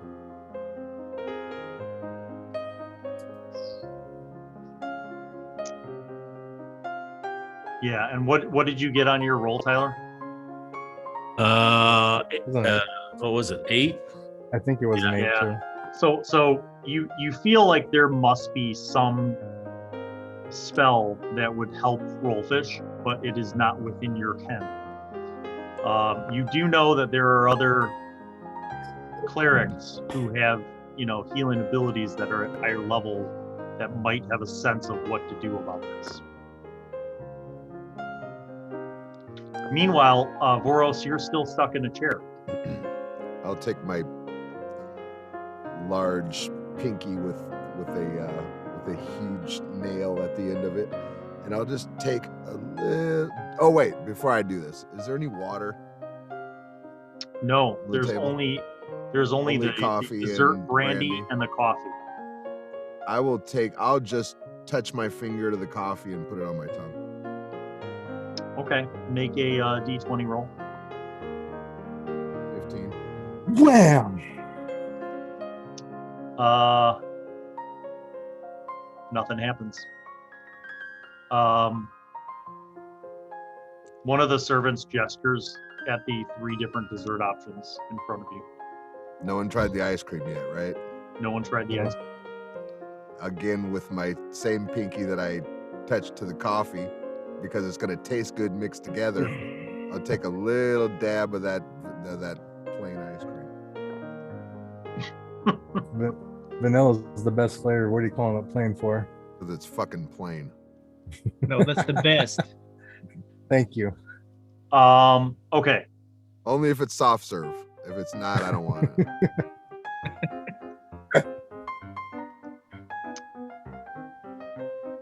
Roll a d20. I anticipated that. What did you get? 14. Oh. I didn't hear you because I was laughing. It tastes very sweet, like the ice cream and the cherries jubilee. Like it tastes very sweet and refreshing. Do I notice anything? I mean, I've made this obvious huge effort to not eat or drink anything, so a bare minimum. Have I noticed anything that's just off about the food, or is it just the way I feel as a player that's telling me don't fucking eat this? Like I'm wondering if I can sense that there's something off, and my skepticism is founded, or if I'm just being crazy. I mean, when you had in the first round, when you had nothing but bread, you didn't have the soup, you had just the bread, that was hurtful for you. When you had the tossed salad, you did not feel like there was something off about that. The roast beef tasted great. And the wheat bread that you had with the roast beef tasted great. This vanilla ice cream tastes great. the coffee tasted fine. Nice. And suddenly, you lift up and you can sit up from your chair. Oh. The servants clean up your remaining dessert, and they clear all of the silverware, plates, goblets, all of the food and drink. And you see they load up the carts, and then they go down that hallway. And you guys are just standing in this room. I'm following them. I would follow them as well. Okay. So you follow them. They go about 15. They don't seem to mind that you're following them. You go about 15 feet, and then they turn, and it gets to a T intersection. And they turn to the right, and then they go through this curtain that's hanging. And past the curtain, they go into this room, and you see a huge room that looks like a kitchen, basically. You see ovens. You see more of the flesh-faced people. They're not wearing servant suits. They're wearing like cook smocks, like basically just like basic, blousey shirts and stuff. And they're all like cleaning up, basically. And you see like all the food that they cleared off on this ledge, and you see like 2 flesh-faced people like clearing food into a big dumpster barrel, like a garbage barrel, and then taking the plates and like washing them in these steaming hot big basins, and then drying them off and stack. Like basically you see that these they've cleared the stuff, and now they're cleaning up. You see all the leftovers from the food and drinks are sitting over there. I stop one of the servants and I say, "Where do we go now to get out?" He points across the kitchen, and you see another hallway, like something north of where you are. Mm-hmm. All right. I start heading that way. Does anyone else want to grab any food or drinks? Fuck. No. What? I want to look at the food that's gone into the dumpster or into the bin and see if it changes He's in looking appearance, for maggots. smell, No. in anything. Nope. And that's just they're just clearing plates. So what I mean, like all the food is still like on a counter. Like all the food that was on the table, it's not like you'd be picking through the garbage. I mean, like there's, bread and salads and soups and everything all on a counter. They're just clearing plates and washing the plates. And the other servants, now that they're done, they're just like, they literally like are standing up against a wall like they're statues. Like they're waiting. I'm going to take a loaf of bread with me. What kind of I was bread? going to say that. The Garlic bread? Wheat bread? The most basic bread that there is. The most unleavened, crappiest, The stuff that you ate Ezekiel first and hurt you? breadiest, just the grossest, most simplest thing they have. Okay, that's the wheat bread. I'll take a loaf. Yeah, I'm out of there. I'm Bye. following Rolfish. Anybody else want to take any food rations? Yep. No. Nope. I'm waddling out of there. Okay. You I guys want to walk see if up the bread to. changes once I leave this Okay. area. Oh, cool. Yeah, makes sense. You guys walk up to the. Let me pull up my map here. Hold on. You guys walk up to the other side of the kitchen, and you see a long hallway. Looks like it goes about 50 feet, and then it takes a jog to the left. Just following the route. I'm carefully walking behind Rolfish looking for things on the floor in case there might be traps again. Okay. As you enter this hallway, you hear the sounds of groaning. Like, imagine a chorus of like 20 voices, like groaning in pain. Like, it's just the sound of suffering. Cool. We need to help. Cool. I ain't helping nobody. I'm getting the hell out of here. And these hallways are not decorated in any way. These are just basic stone hallways. You follow the hallway around, it continues, and you find yourself looping back around to where Jarvis had led you to enter. To enter the banquet hall? Yeah. Or a banquet room? Yeah. Is this Remember how he when he led you here, he said you could enter or you can go to the waiting room? Yeah, that's what I was just about to ask about. Are we heading to the waiting room now? No, you just passed through the hallway that he gestured to as the waiting room. You didn't see any room though. Right. Is that where we heard the moaning? Yeah. In that hallway. Yeah, they've been waiting for some centuries. Yeah. In that waiting room. So essentially, there's no other routes then throughout this whole area. It sounds like. You follow the hallway back to the room. I want to follow where you guys had originally dug the tunnel. You follow that back to the mosaic room. And when you get back to the mosaic room, the fountain is back in its original spot. So then the hallway that we originally came out of is there. Yep. There should be a pit underneath it, and that's the route we came in initially. So we could maybe go out and get the hell out of here. Maybe that way. Remember, because we couldn't go back before. Yep. You go back over to that doorway. You crawl under the door. You find yourself in the large dining room. Yeah. And you see the door where Jarvis would come out. Except there's no Jarvis. But there's another door that we came in initially. Yes. And you go to that door. Locked? Nope. I try not it. Locked. You open it up. Seems to lead out. Seems to lead to a long corridor, and it looks very familiar, like the one that you guys first came in through. I don't know if anybody's been following me the whole time, but I try to shout to them if they're not here. Like, hey, I think we can go back out. I'm right behind Rolfish the whole time. Yeah, I see we were all following you. Yeah. I'm out. Okay. Go with As fast as I can get my fat ass through these hallways. Okay. You go down the hallway and you see the stairs. Head up the stairs. You go up the stairs. You go through the secret door and you find yourselves in the keep.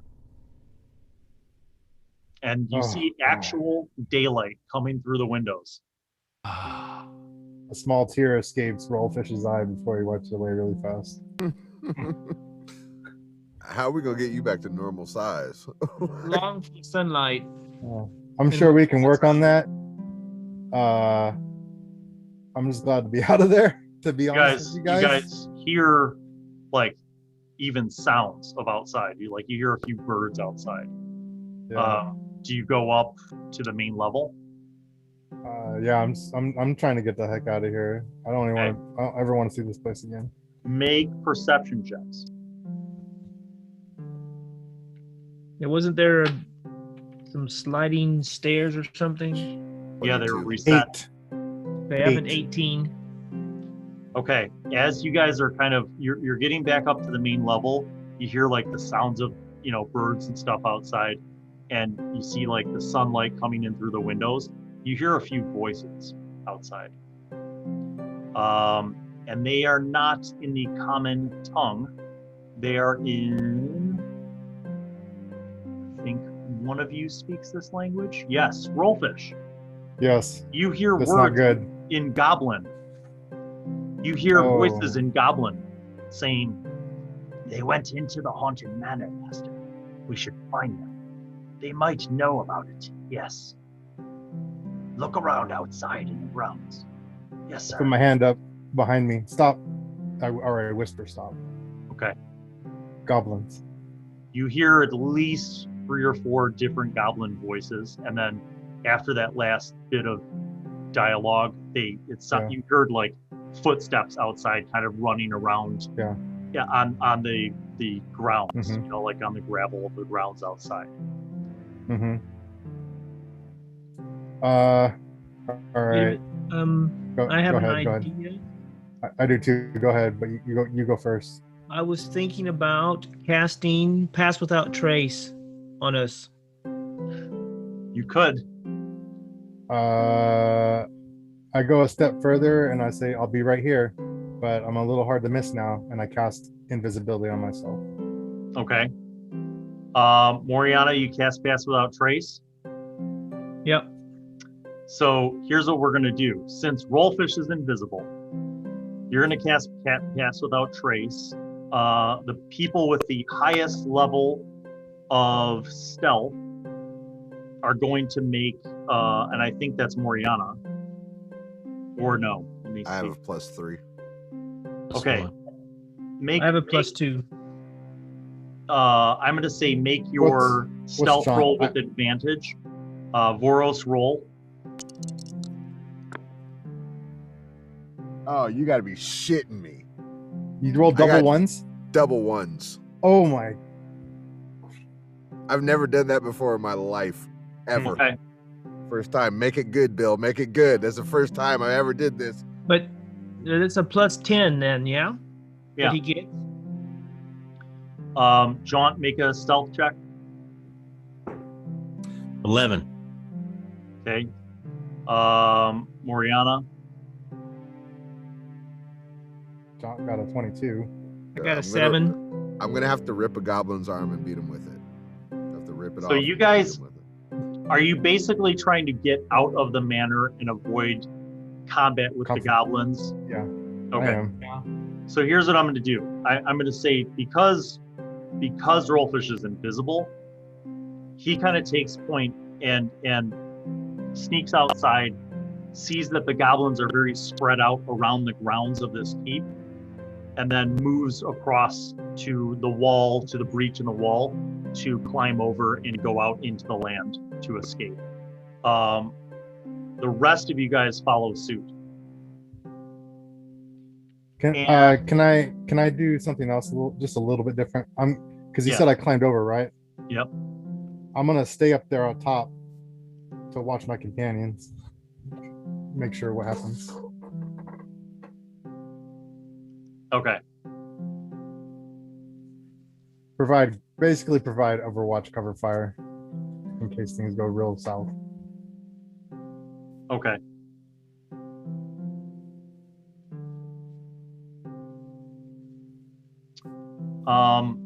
You see one of the goblins coming back around as so Jaunt and Moriana are kind of making their way towards you.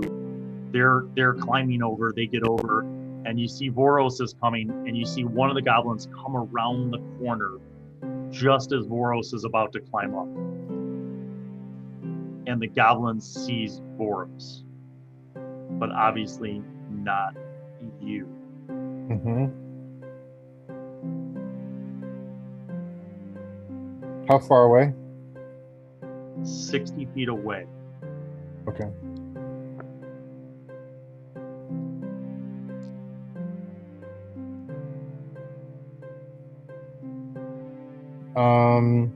So I'm on the wall. Vörös was just about to go over the wall, and the goblin saw him, right?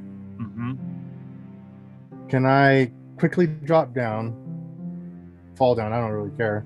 And then I'm going to break concentration on my own invisibility and cast invisibility on Vörös to make him vanish as quick as possible. Yes. Yes. Do I know when I go Make an invisible? athletics check at disadvantage. Me? Okay. Yep. That's terrible.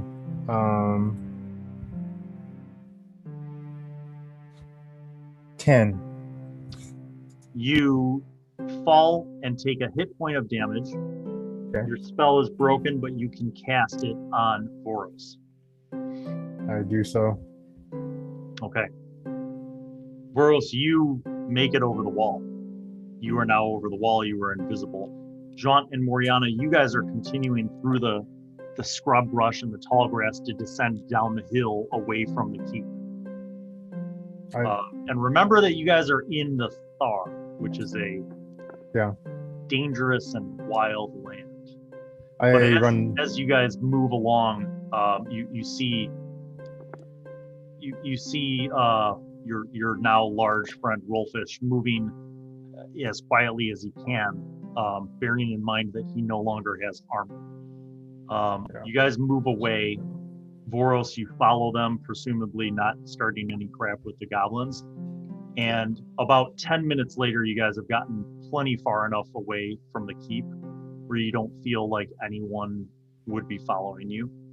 And best of all, because of Moriana's spell, you've left no tracks from the keep through the mucky, kind of swampy land that you are now in. You arrive at kind of a grove of trees. And you kind of find a moment of safety in the grove of trees. I lean up heavily against a tree, breathing like nothing I've ever done before, because I'm huge. Jaunt, it is at this time that you recall that there are lots of ways that afflictions can happen. Magical spells can have effects, some of which create conditions that can be cured with various restoration spells. You know of lesser restoration, but you feel like what has afflicted Rolfish might be something beyond your ken. Okay. But you do know that there are good clerics, often in temples and cities, that may have answers to some of these questions. And you know that probably where you're at, the closest city would be to head back south towards Melvaunt. Melvaunt? Okay. Well, I suppose we ought to head to Melvaunt if we want to cure you of your sudden weight gain. I think it'd be a little quicker than trying to work all this weight off the old-fashioned way. If that is indeed your plan, then as you guys choose to head back through the Thar, I'm going to assume that you're being very careful and trying to avoid confrontations. And moving through a swamp in a careful, stealthy way in and of itself, because it's kind of difficult terrain, takes longer. You have no resources with you for food right now. I have rations. You do have rations. That's right. You do. Sorry, go ahead. I was gonna say I can find food and water for 5 people. Okay. As a druid, so we can find. Vörös, you did take a chunk of wheat bread. Now that we're outside of the keep, does it still look as delicious as it did before? It looks the same. Do you want to try eating it? I will try a little bit of crumb and see if it has the same effect out here as it did in there. It seems to be normal bread. Okay. Would anybody like some bread? I don't know how long it's been, but you're probably still invisible if it's not been more than an hour. Yeah, I'm going to say that this is like 2 days later. Okay. You're making your way through. Moriana, scrounges through the swamp. It's kind of slim. I do the same. But you guys make your way through. Curiously, at no point, Vörös, even when you're hungry, you don't have hunger pains. Like when everybody else eats, it's up to you whether you choose that you want to eat or not. Additionally, like the heat of the swamp during the day doesn't bother you. At night, when the swamp cools down, you don't feel cold.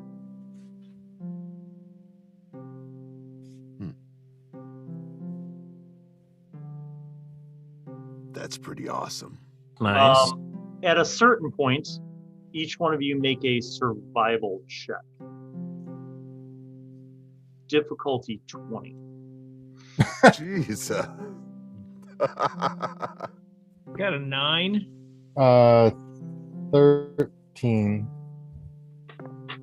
Natural 20. Hey. It's the yeah.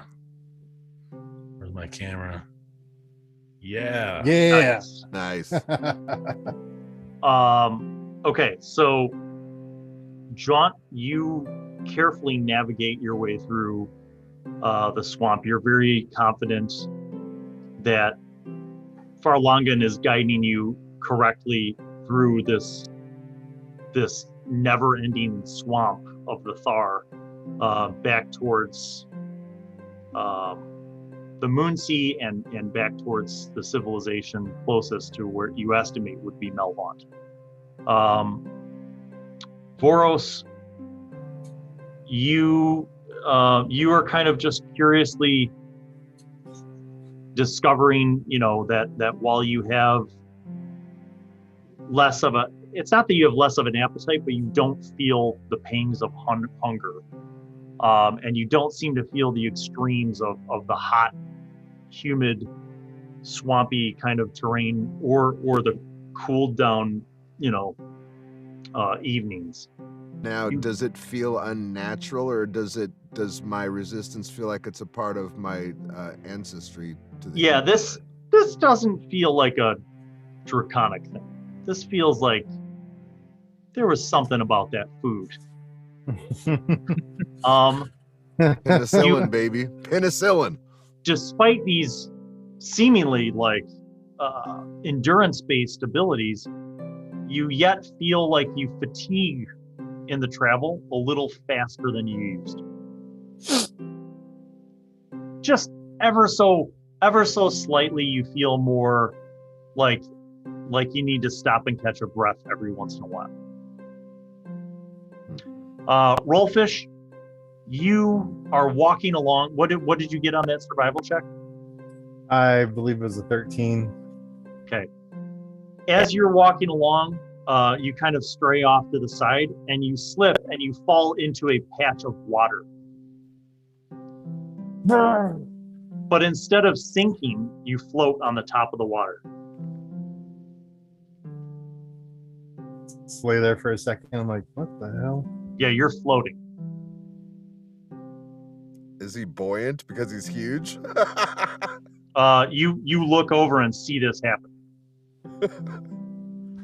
He has to make no effort whatsoever to float. Like, I mean, he doesn't even have to move his hands or his feet. He's just floating. Can I attempt to stand up like I'm standing on the water? You do, but you don't. So you don't stand on the water. You can't walk on water. But but you but this chunk of swamp that you've fallen into is actually kind of like a pond. So when you stand up, your feet don't touch the muck. It's pretty deep. Right. But at the same time, you don't have to swim.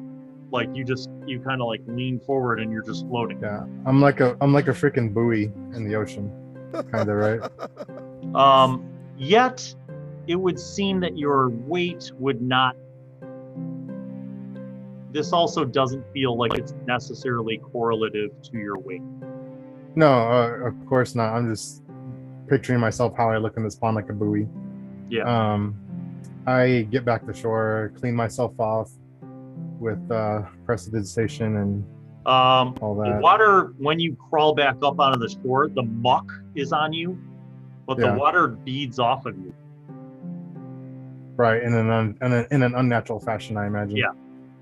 Yeah. Can you drink? I would assume so. I've been trying to, eat and drink the past. Yep. Your eating days. and drinking has been completely normal. That's good. Right. Well, I clean myself off with my magic and take note, and then I just want to get this stuff, this weight off of me. And I just go. I'm on my way again. Okay. As your journey continues for a couple days, at any point are any of you, like, you're traveling together during this course of time, are any of you kind of curious about what is going on with each other, or like what you're thinking about these things? I mean, I'm racking my brain for just in my Arcana perspective about just what the hell was going on in there, why we were suddenly taken to a labyrinth on probably another plane of existence, and then the food that I ate just changed me. Because I remember you said there was other things he was feeling too when he ate that food. Yeah, I would be reflecting on that too to see if anything has changed. Because you did say that they all looked at me like I was, the most beautiful woman in the world.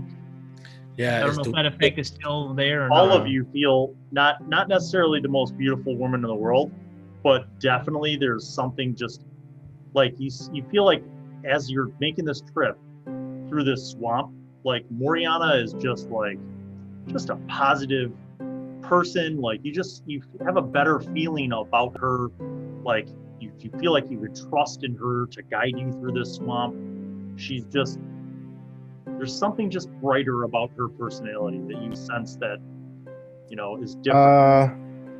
Can I, at some point, like maybe on one night where we're all sitting around and I just cast detect magic and I want to see if I see anything unnatural about any of us? That's a good question. Do I see the things in Moriana now that I'm out, or do I still not see what they see in her?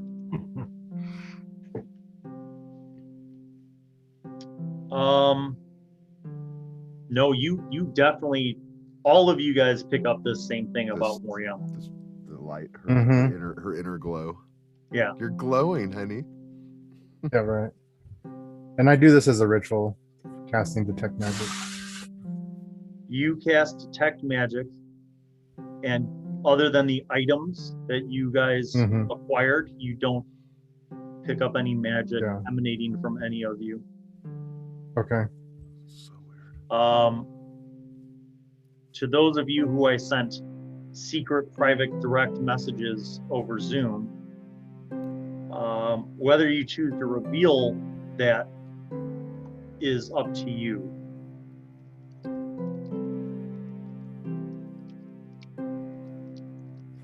I mean, I don't have much else for me to do. I mean, I am, mulling over what happened in the labyrinth and all that, but if there's nothing special for me to really feel, because I thought there was something, like you said, I felt like really wise or something like that at one point. You feel a little bit wiser. You feel like a little bit more alert to your surroundings. Right. That's yeah. Okay. I think about that and like why, what if there's what connection it has to the labyrinth or whatever, but other than that, I'm just heading towards Melvant, I think it was called. Okay. Hold on a minute. You were just thinking about the impact of that, and you're thinking about heading on towards Melvant. Am I right? Yeah. I just read your surface thoughts. What? It just I came. mean, it wasn't. I mean, it's not a far stretch to know what I'm thinking about. I really like to get to Melvant. That's kind of all I've been talking about these past few days. Well, but I wasn't guessing though. I knew it. I could sense it. I think there was something in that food. Oh, for sure. I mean, I gesture at myself. I'm pretty sure there was something in that food, but I don't know what you're talking about.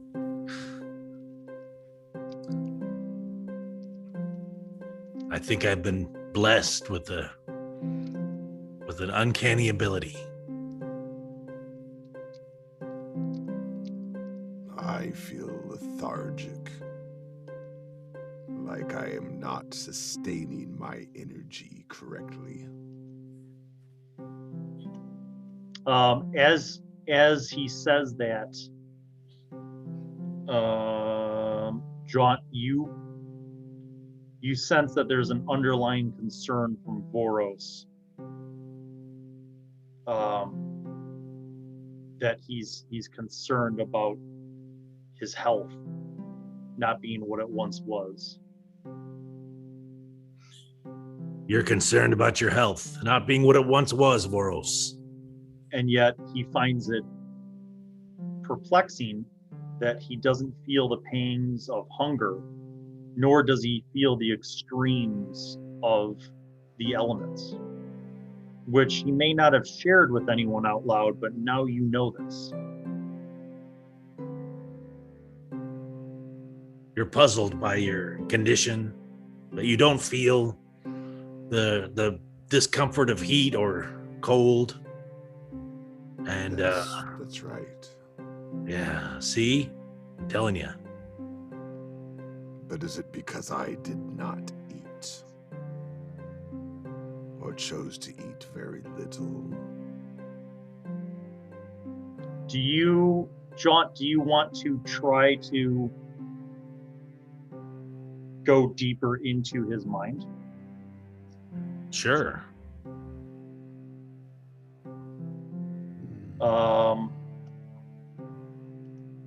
Because he's at his comment and feeling perplexed, you feel like maybe if you probe deeper into his mind, you might know more, be able to see something deeper than what's on his surface thoughts. I'll try it. Do I need his permission or anything? You can ask. I want to try and delve deeper in your thoughts, Vörös. My thoughts. Relax your inhibitions. Let down your guard. Allow me. Careful of what you find in there.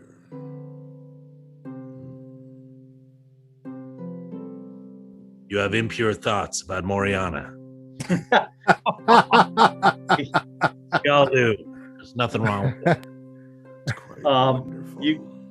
You get a little bit deeper, and you see that he is considering if this is somehow related to his draconic ancestry, or because he didn't take any risks or take as many risks as you guys.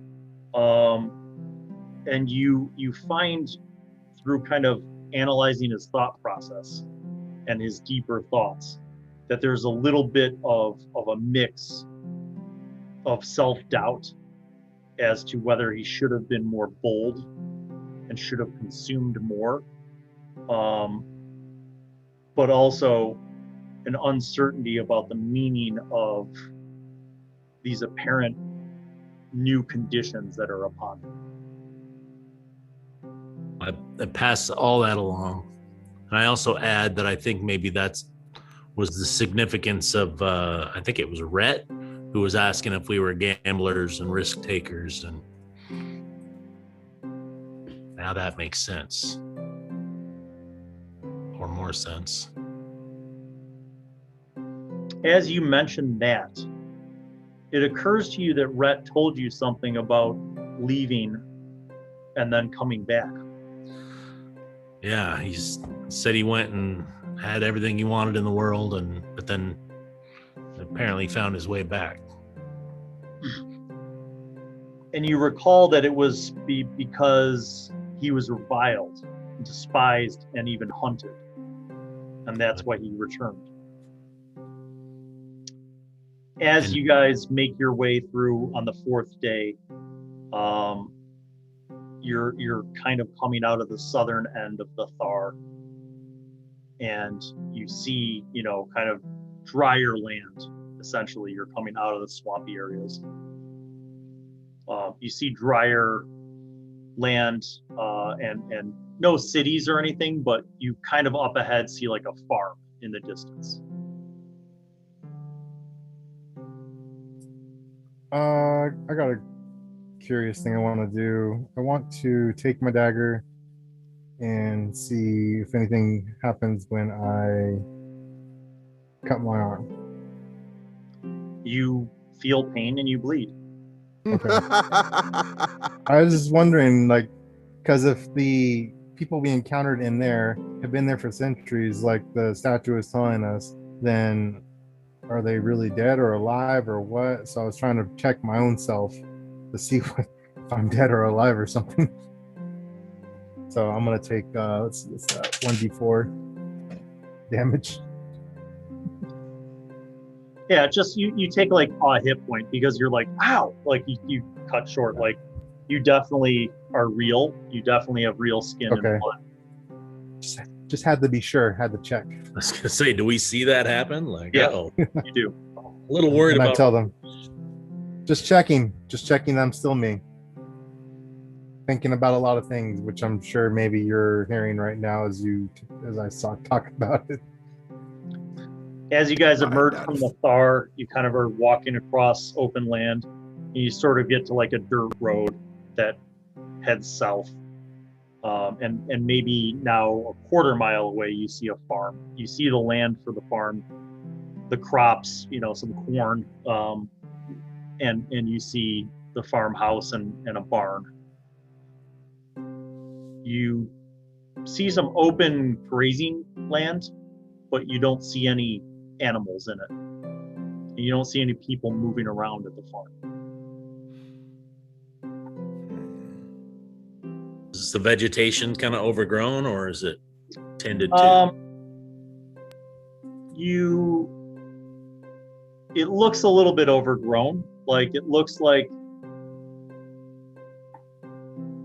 maybe no one's tended to it. You also don't see any smoke coming out of the chimney in the main cottage. What time of day is it? It's I'm gonna say that this is like, you're coming out of the swamp after days of travel, so it's morning, Okay. like late morning. Seems like an abandoned farm. Make there are perception also. checks. I was gonna say I would approach carefully and and kind of have a look, make a perception check or something. Yeah. Or 5. 13. 16. 12. Okay, as you guys get a little closer, and you're still like 100 yards away, you see up ahead where there's like a gate and that opens and leads to a path up to the farm. You see a horse. Like it looks like a pretty sturdy, reliable sort of horse. And there's a blanket and a saddle on it, but no rider. And you see the horse like kind of from behind, like it's sort of facing towards the house, but it's not facing towards you. Kind of go. Let me see. Would it hear you from that far away? Yeah. So it turns and it looks towards you, kind of like, now when it turns, it kind of looks odd because shit. it turns and you notice that there's like Ratings. foam, thick foam coming out of its mouth, Forgot about that. Oh, and its eyes are kind of like yellow and encrusted with pus, and it snorts and it stomps its hooves. And it snorts again, and it like lowers its head and raises its head and lowers its head, and it stomps my its battle hooves axe out. again. I'm gonna firebolt. Okay, it How far starts. is it? It starts charging towards you guys. How far? Your firebolt. I said it was about a football field away, so Okay. let's say 300 feet away. Yeah. It doesn't. The firebolt flies past it, but it does not seem to discourage this thing. It is full on rage charging towards you guys. I hold an action and I first shatter, and when it gets in 60 feet, I let it go. Okay. Anyone else doing an attack once it gets within 60 feet? Yeah, I do the same thing with Ice Knife. Okay. I think I want to counter its rage with rage of my own. Each one of you make your distance attack first, and then we'll deal with melee. It needs to make a con check. Con check? Yep. 12. It fails. What's the damage? Hold on. 15 thunder. 15. Okay. Jaunt, you said you were going to do a firebolt. Make a roll for that.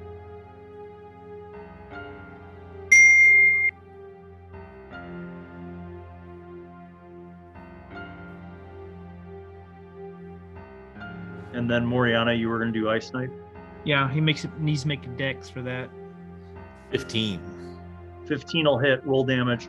Dex save fails. This could likely kill it, depending on how much you guys do.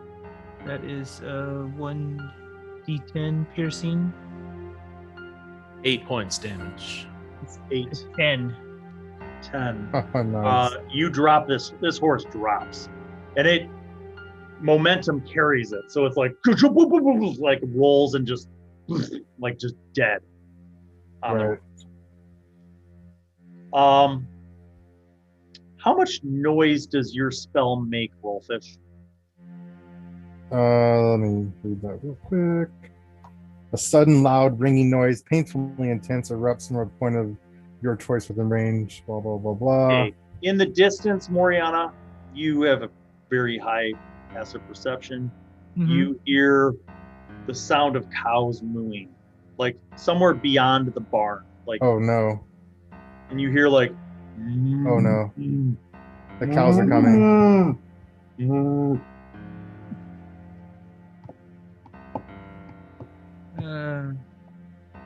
Let's go! I just start running my fat ass away Okay. from here.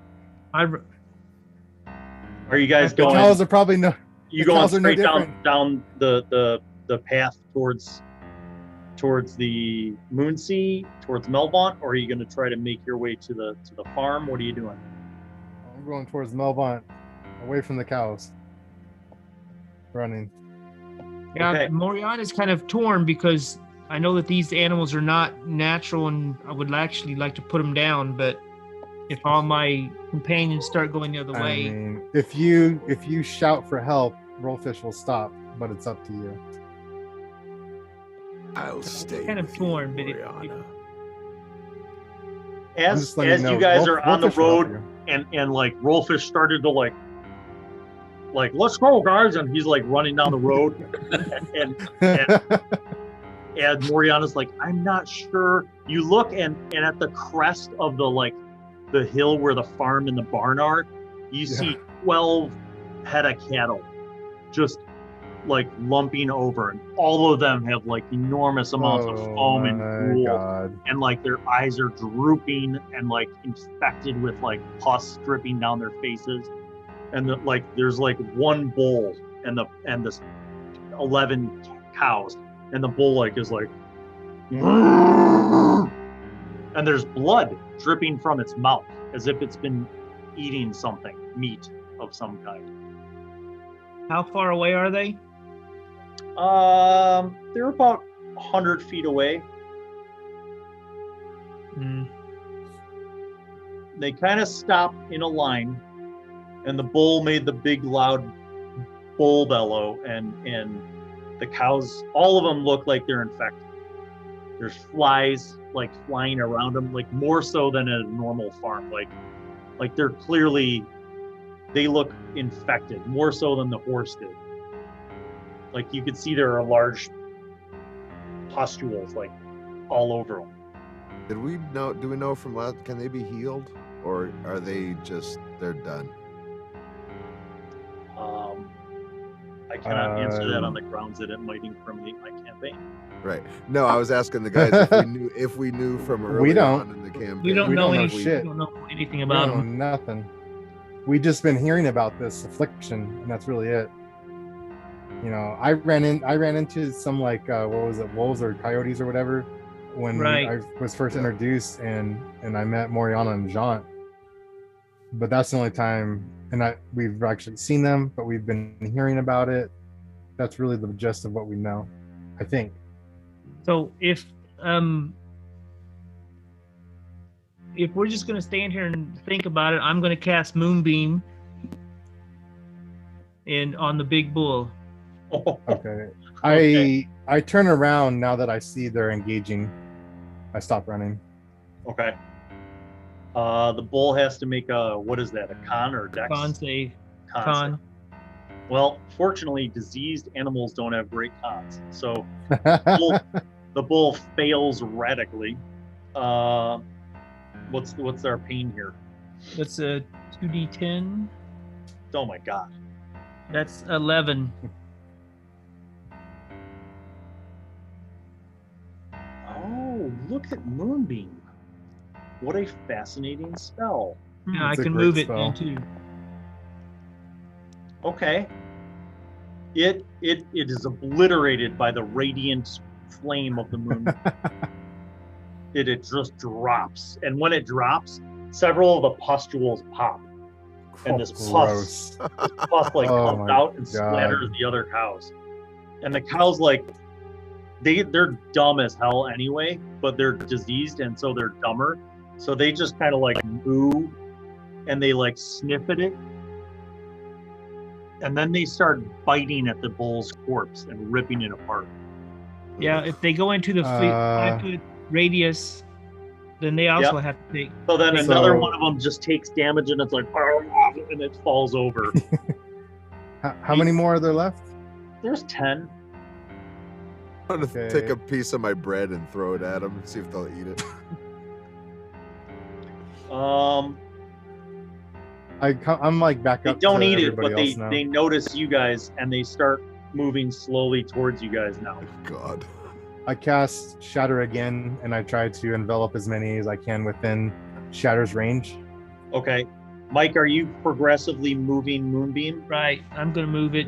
Okay, so here's what happens. You blow through another spell slot for Shatter, and Moriana concentrates on Moonbeam, and basically you guys just obliterate These cows. the cows. There's just carcass all over the path now leading up to the farm. Okay. It's like meat's back on the menu. I'm not eating that. I know. That's a huge joke. I'll Maybe never I eat should. that. Maybe I should eat it. I'm gonna firebolt the carcasses just to burn them up. Hopefully. Yep, you do. There's a lot of carcass to burn. You guys are still at a distance on the road. You have not gone up the path towards the farm. Mhm. What's your plan? What do y'all think? Should we investigate here, or should we just move on? Inspect the farm. You estimate that you are probably 2 days from Melvont. You might hit some Okay. small hamlets and villages in between Okay. here, but Might be a good time to take a rest, check out the farm, and then see if there's anything in the house. Yeah. Agreed. I mean, Okay. if Melvont was Yeah. down the road, I mean, Maybe we can find some clues to whatever this affliction is, and then we have a place to stay for the night too. Shelter. okay. yeah. You guys carefully make your way up into the farmland and avoid the diseased animals. You get up to the farmhouse itself. The doors and windows are shuttered and closed. Like all the windows, the wooden shutters are closed. The door is closed.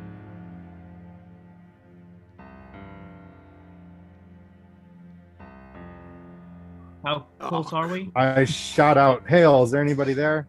Yeah. You hear a very weak-sounding voice reply Somebody's in there. after a moment and say, "Who's out there? Have you been diseased? Do you have the fits? No, we're fine. Swear it by the gods. Swear it." I swear by my friend's god, Fharlanghn. Yes. By his god as well. Oh my God. You hear a click, and you see the door open, and you see a man who is like not much older than you, but like is clearly like hasn't eaten in probably like a week. He's gaunt, and you can see like his eyes are normal colored. He doesn't seem sickly, but basically looks like he's been locked in. And he's like, "Do you have food, water, anything?" Give him some of the stuff that I've been collecting along the way. Come in, quickly before they come back, quick! And he like You talking about the cows? Because we killed them all. everything. What about the chickens? And he like looks out the door. He's like, Shit. "Quickly come back in!" I go squeeze in. I squeeze my fat ass through the door. You I'm guys still go big. in, and he closes the door and locks it, and he's like, "Did you see any other birds? Were there any of the crows or hawks? We saw With none, you? and we killed No. No a horse rats? and a bunch of cows. And none of you were bitten?" No, No. Ah. He says, "Do you have water or food or both, please? My Sure. water." He gestures. You see like crumbs of food on this simple table, and you see like a mug that's like bone dry, and you see a bucket that's also bone dry. And he's I like, give him some water. "Thank you." Vörös, you have a little bit of that bread for him? I do, your friend. You are most kind friends. Eat slowly. He does, and you notice that he seems to be like, after like a minute or two of drinking water and eating whatever food you provide him with, he seems to truly be like in a better place. Like, and he kind of like looks up at you guys and he says, I am full of complete gratitude for you. My name is Fharlanghn. I am the last person, I believe, to survive. Not sure now how many days and nights have gone by. I feel like it's been weeks. We were 4 people. Did you come across any bodies? I doubt it. No. They likely would have eaten the bodies. We are cursed, I tell you. Devilry has been at play. The region is plagued. Only the works of great evils and witchcraft could make simple animals into horrific monsters that wish to consume the flesh of all, even their own kind. They seem to know that they are afflicted. They do not attack each other typically, but any creature that they can get, they will eat or attempt to do so. I waited for so long, hoping that help would come, but alas. Well, help arrived. Sorry. The answer Sorry. to your Go ahead. From Go ahead, whence John. do you come? I thought that all of the cities had fallen. We came from up north at the ruined, haunted keep. Not far. I do not know this place. Is it in the Thar somewhere? Yeah, in the Thar. It's about 4 or 5 days. Yeah, yeah. days of Perhaps there's hope then. Perhaps in the lands to the north of the Thar, the disease hasn't come. How long have you been up there? So just as a meta, you guys went into the Thar in the springtime. Mm-hmm. So let's say like in the month of May is when you went to the Thar. Right. And that was how many days did you travel? So you 4 or 5. you traveled into the Thar for 4 days, then you got to the manor and you were there for 1 day I think so. effectively. Well, I guess 2 days, right? Yeah. Because or you had a take. long rest. Yeah. And then you traveled back. So let's Another 4 or say 5. 4 plus 4, so basically 10 or 12 days you were there is what you figured. Yeah. Yeah. And so you went there in May. So you went there in early May, so it should be about mid-May. Mm-hmm. Make a nature check. everybody. Yeah. Hey, that's pretty good. 3. I got a 4. Not very 18. 18. Something occurs to you that the crops did not look like those crops are way bigger than they should be. So Maybe it's not May. more time has passed than we really think. You feel like that could be a real thing. Halon asks if you've been to anywhere other than the Thar. Have you been to any of the cities, the port cities, or? I asked this guy what time of the year is it? He says it is autumn. It's the time of the harvest. I should be bringing those crops in, and yet here we are. I have no help. It's not even safe to leave. I don't know what to do. I don't know if any of the other farms in the area still survive.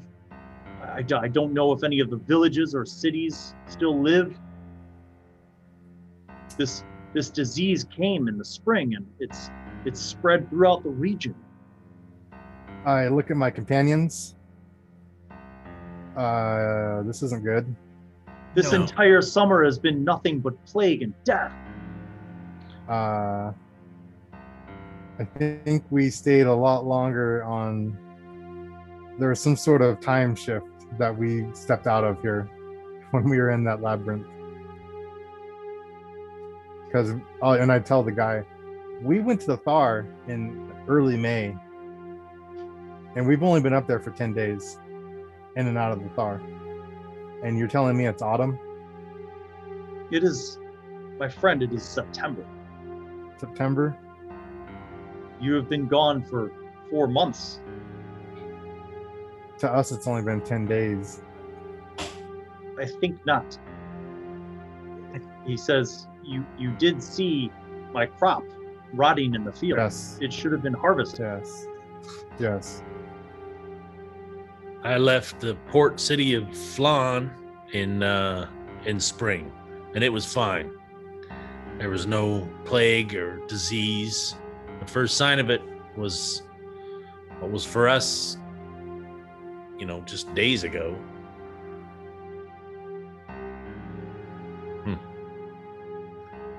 I do not know. I do not have anything here. You have saved me. I would offer you can stay here with me, but I have no food left. The well is out that door, but I fear it has been poisoned. Have you heard news of Melvaunt? No. That's where we're heading. I haven't left this farm since the summer. It became too dangerous to travel by the roads. We're heading to Melvaunt if you want to come with us. I would go with you only because I have no other choice. I will die if I stay here. I have no reserve of food. Winter is coming. I can't gather my crops. Perhaps the best I could offer you would be my horse, but I think it's dead. Bad news. Yeah, pretty sure it's dead. I'm sure. I've not been able to take care of the animals. I thought about slaughtering some of the chickens, for food. I thought about smoking and salting the meat to save it. When I went to the chicken coop, I found that they had been infected.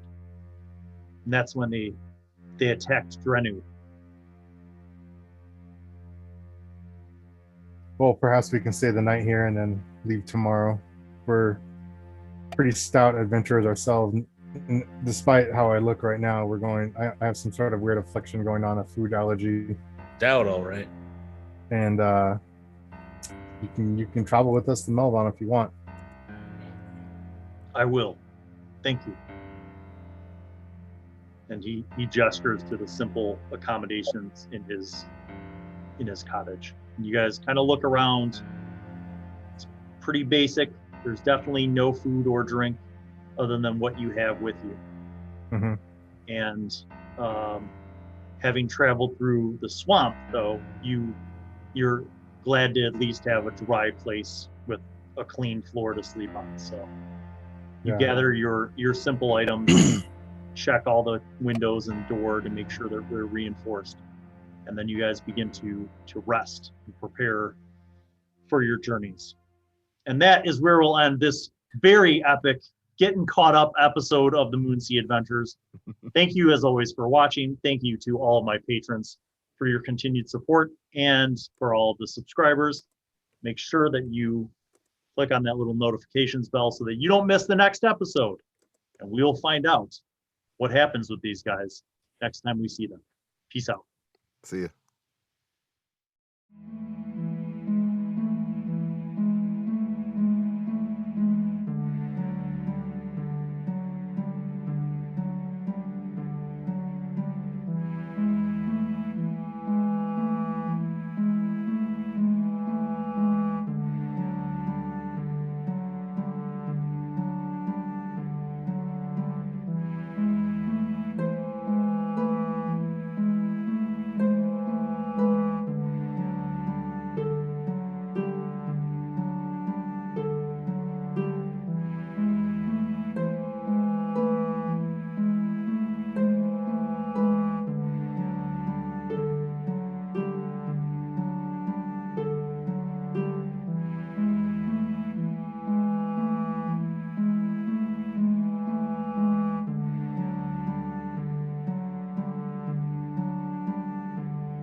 Well, hello, and welcome to Bill Allen World.